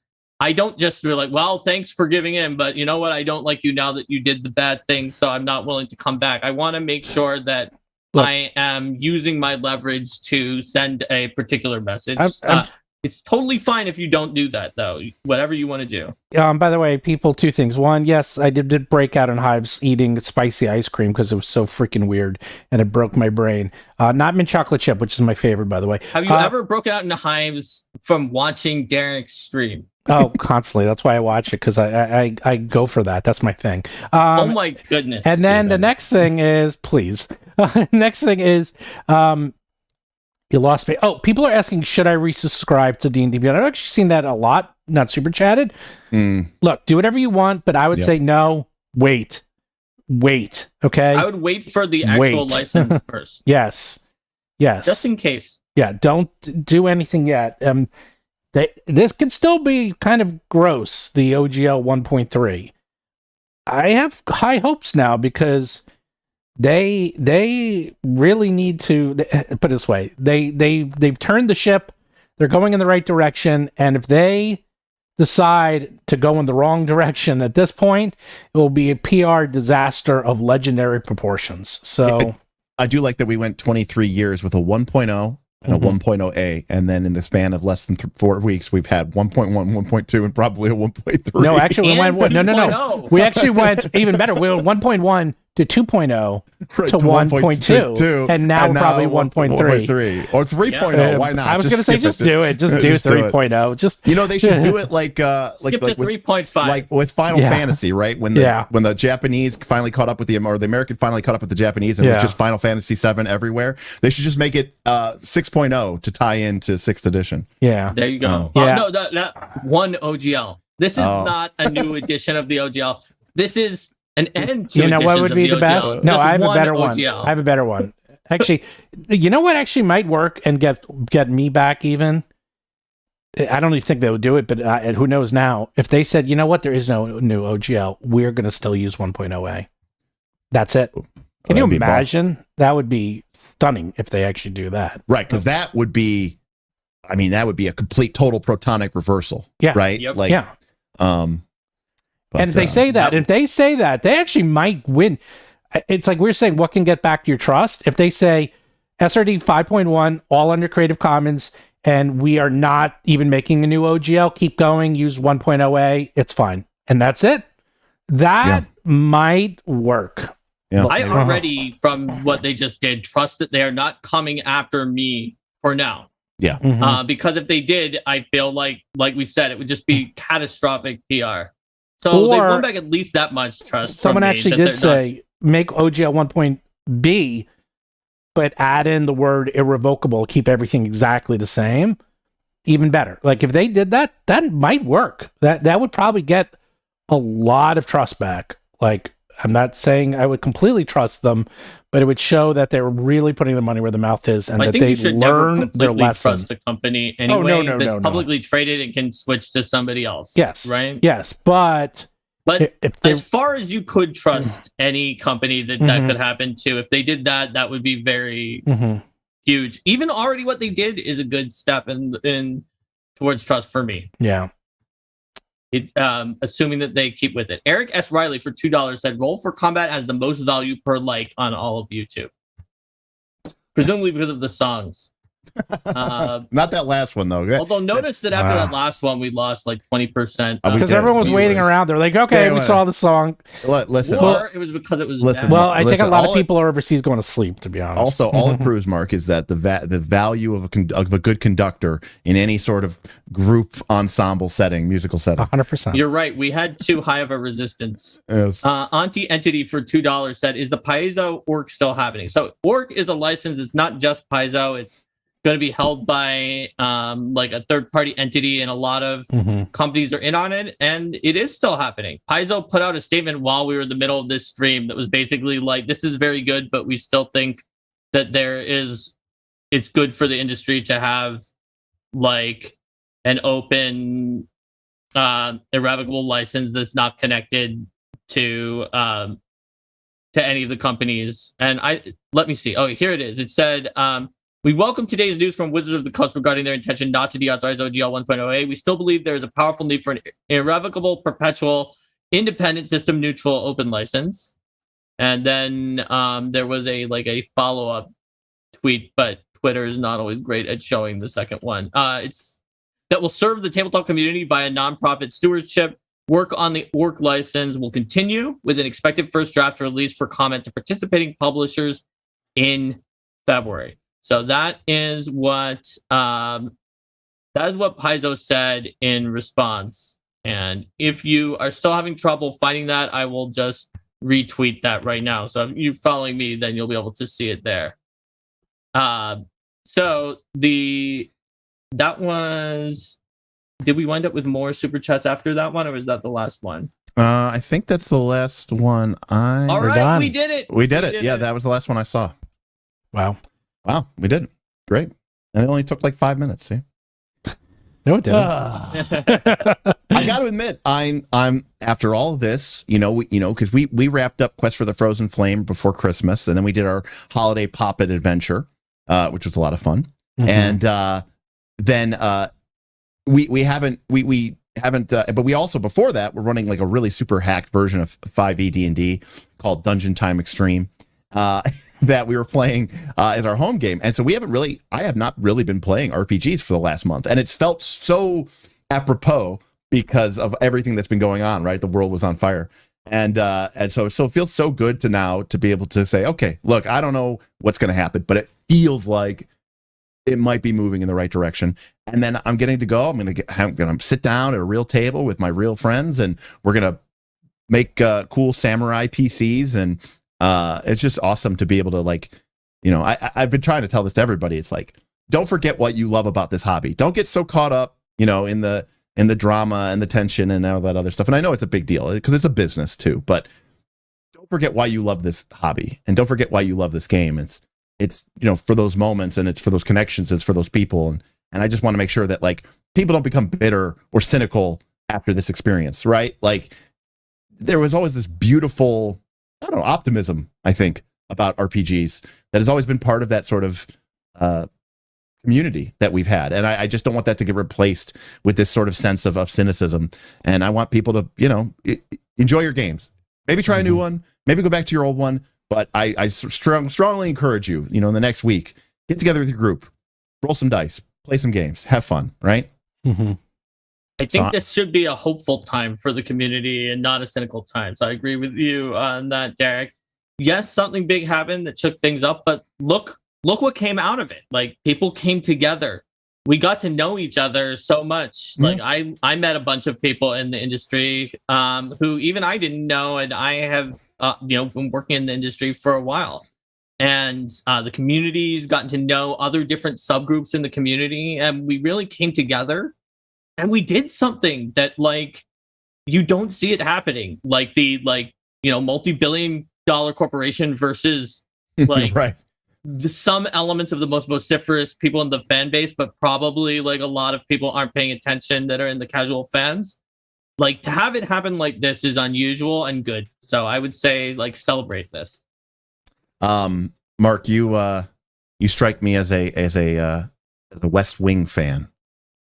I mean, I've watched The West Wing. I wouldn't say that I well, there's often promote it or talk about it a lot, but I have watched it. All right. Well, there's a quote that appears several times throughout the show's history, and it's a quote from Margaret Mead, which is, never doubt that a small group of thoughtful, committed citizens can change the world. Indeed, it is the only thing that ever has. And so I definitely think that while there were some rocky roads along the last couple of weeks, and I think there was probably some exploitation here and there, for the most part, I think that people came together as one voice, and they really said, look, we're going to be vocal about this. We're going to impact their bottom line. We're going to show them that we're not, we're going to fill the surveys out. We're going to cancel our subscriptions. We're going to make sure that they hear us, and we're going to do so in a way that impacts change. And it worked. I don't know how else to say it. It worked. Mm-hmm. I don't know exactly. It could have been one thing, another thing, a myriad of factors. It was a very scattershot approach, and who knows which part of that approach was successful, but something was, and that's amazing. Yeah. Do you hear the people sing the song of angry men? It is the music of the people who will not be slaves again. When the beating of your heart echoes the beating of your drums, there is a life to start when tomorrow comes. Dun, dun, dun. I left out a word there. For next time, so that we have it on hand. But let's write out the new lyrics. I can actually Good job. If you get that, I can get a professional to write and record it very, very quickly. My friend Mike Shapiro, you go to mikemusic.com because Be careful, Stephen, because I will do this. Oh, I know. And You're talking to the man who invented everyone. We've done this for years, Mark, but you are the Lord Commander of what we call the serious troll. Right, where you do something where you're like, oh, I'm going to make a dungeon ancestry as a joke, but then it's like done to a high degree with real skill, and it's like you spend more time on the joke than most people spend on the product. You know what I mean? Like, that's right. No, you do it. I'll get it. Because Mike Shapiro, a good friend of mine, I couldn't believe it. I was talking to him. He played Age of Worms. He played great Adventure Path. I know. He played the other two. What's the other one? Shackled City and Savage Tide. All the way through.